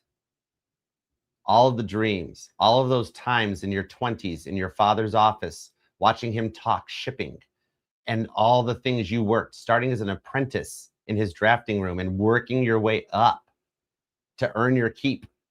Yes, you had a bit of a prissy energy about you. You were kind of played and blackballed that way. However, you loved that ship and you understood it just like everybody else. When Elizabeth Wilde over there had to sit there and say to you, oh yeah, I heard her. I heard J. Bruce Ismay talking to Captain Smith saying, what if we get in the night before? What if we get in that evening and beat the presses? That was misconstrued because you did talk to Smith that time in the lounge, you know, right there by the staircase. You were not slave driving him or trying to stronghold. You had very much respect for the captain at sea. You had been on many ships on their maiden voyages along with Captain Smith and many other captains in the White Star Line. You were the one that wrote memos to Harold Sanderson in New York City saying, we do not need to continue to try to get into New York on Tuesday night. We are wasting fuel. We are creating bad situations for our passengers because they arrive Tuesday night. They have no hotel accommodations made for Wednesday, and it's an inconvenience. We must not arrive at the lighthouse Tuesday night. And for everybody to assume you wanted to get there and beat the Olympic, you were bragging about your new ship. It was your baby. Even today, you would brag about your children, right? Titanic was your child. Wouldn't it be amazing if this ship is running so smoothly? The boilers are holding the tests. It's its first trip out. Nothing's breaking. We don't got to take it back to the dealership. Oh my God, this is a good one. It's going to be good. You were proud of your ship, right? And of course, everybody had to vilify you, right? Very much like why you get vilified now, right? You never mean wrong for the people that accuse you of doing wrong. You always mean your best, and people take it out on you, just like they did Ismay. He was proud AF of that ship. And for somebody to look at him and go, well, ship's going to die, going down. What? He was in shock. And this is where Chief Officer Wilde comes into the photo. Because Chief Officer Wilde was the gentleman that told you to get into the lifeboat. You did not do it to yourself. You know that, and Wilde knows that. Wilde did not survive that night. He died on the Titanic. He was not there to clear your name, to tell the British Board of Inquiry, the U.S. Board of whatever they were, the inquiries, whatever. That you, if you watch TV nowadays, you know what a Senate commission looks like. Anyways, they weren't much different in 1912. Actually, some of the people were there in 1912, I think. There's a reason why the Gen Xers and the millennials don't want to get into political offices. Anyways, meanwhile, back to the ranch. The thing on this is exactly with Chief Officer Wilde, he told you, and he also told, I believe the passenger's name was Dewajniak.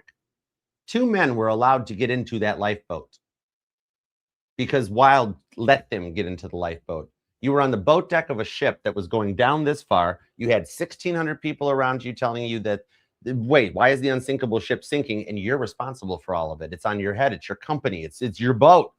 So all this going on, the passengers going crazy, running towards the back of the ship by default. They're going to go seek the highest ground possible.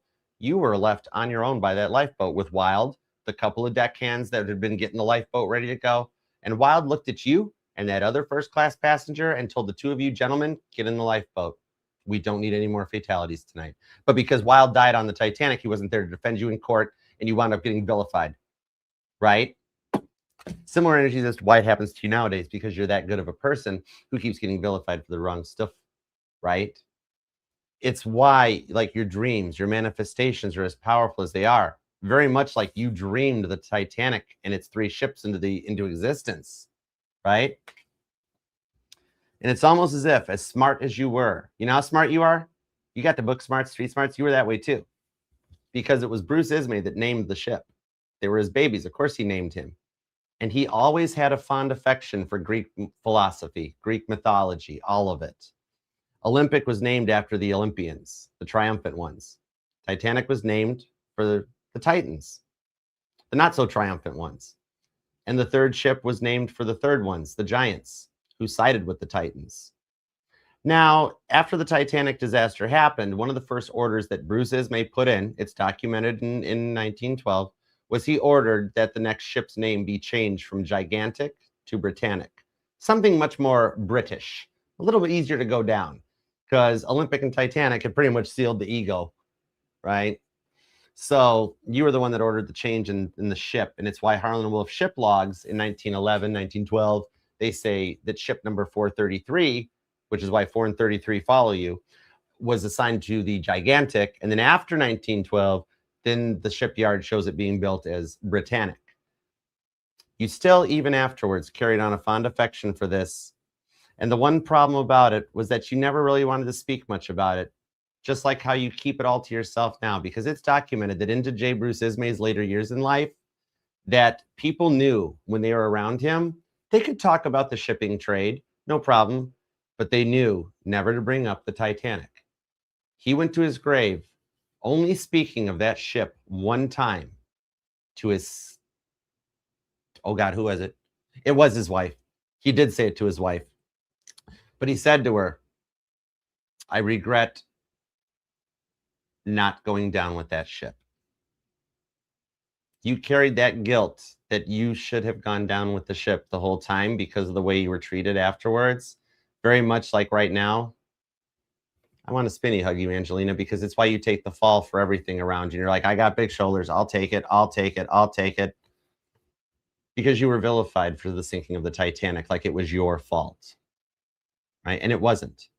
The sinking of the RMS Titanic, it wasn't anybody's fault.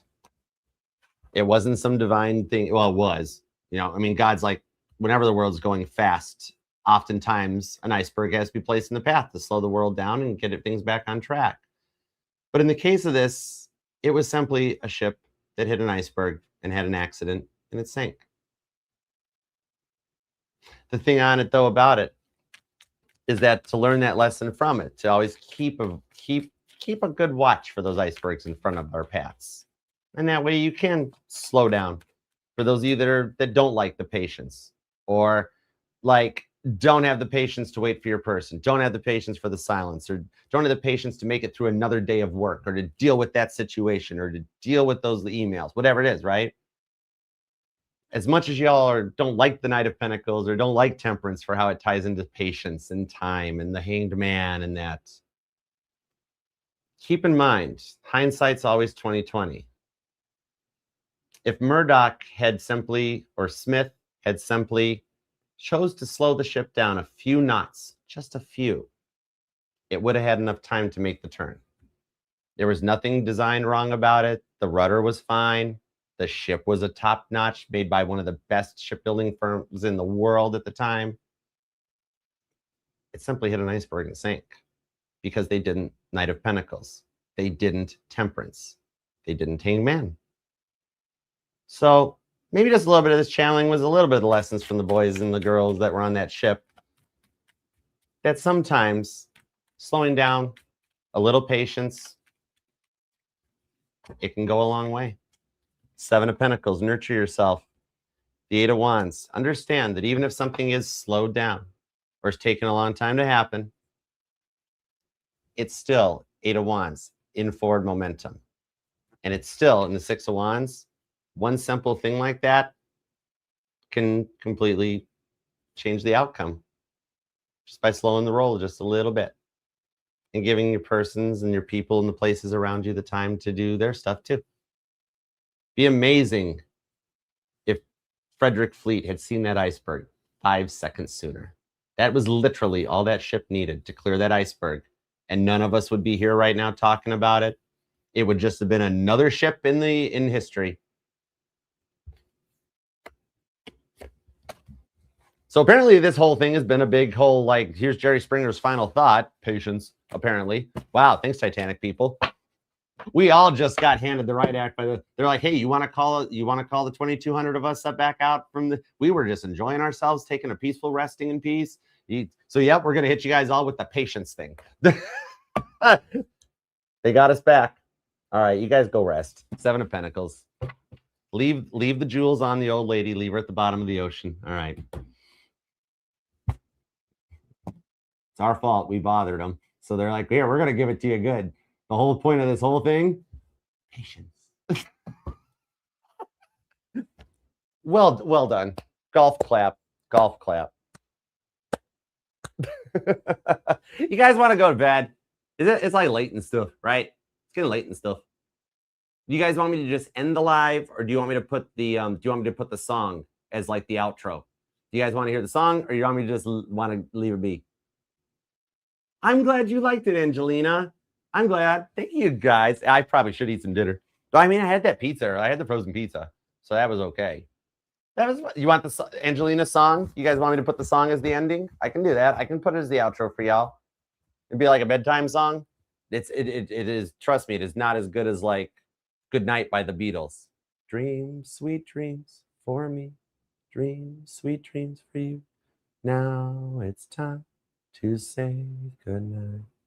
Good night, sleep time. Anyways, sorry, I wandered. All right, song.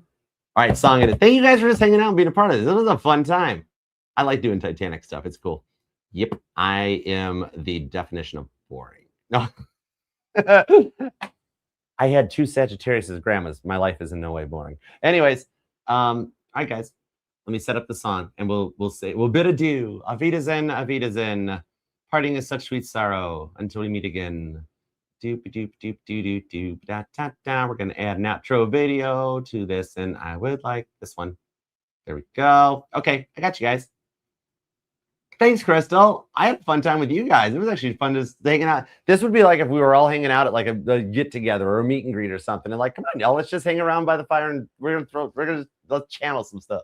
It was good stuff. You are very welcome, Michelle. Thanks, Janet. Mod Squad. Thank you guys for hanging in there through the whole thing too. Oh, you guys are the bomb.com. Hold on. We're going to do one last thing here real quick. Hang on a sec. There we go. Okay, we're good. All right, guys.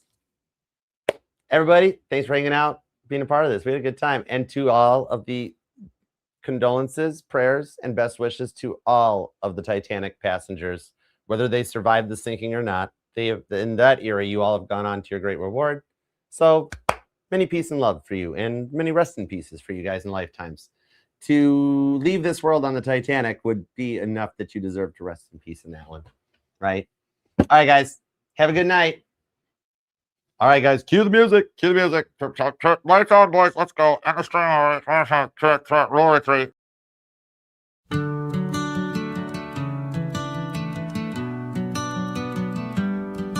I miss how it used to be. You were the only one that I could see.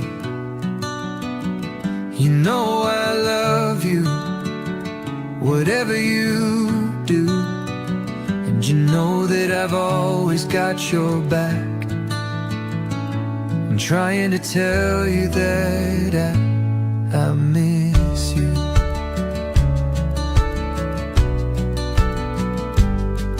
The way that you sing in the car, not caring where you are, driving to work or to school, and doing everything you do.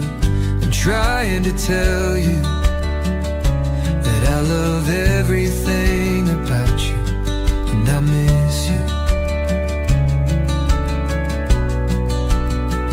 I know I've done a lot of bad things to you, but give me one more chance and I will make it up to you. You know it would mean a lot. I'm giving it all that I've got. I'd do anything for you, anything that you want me to. I'm trying to tell you that I love everything about you, and I do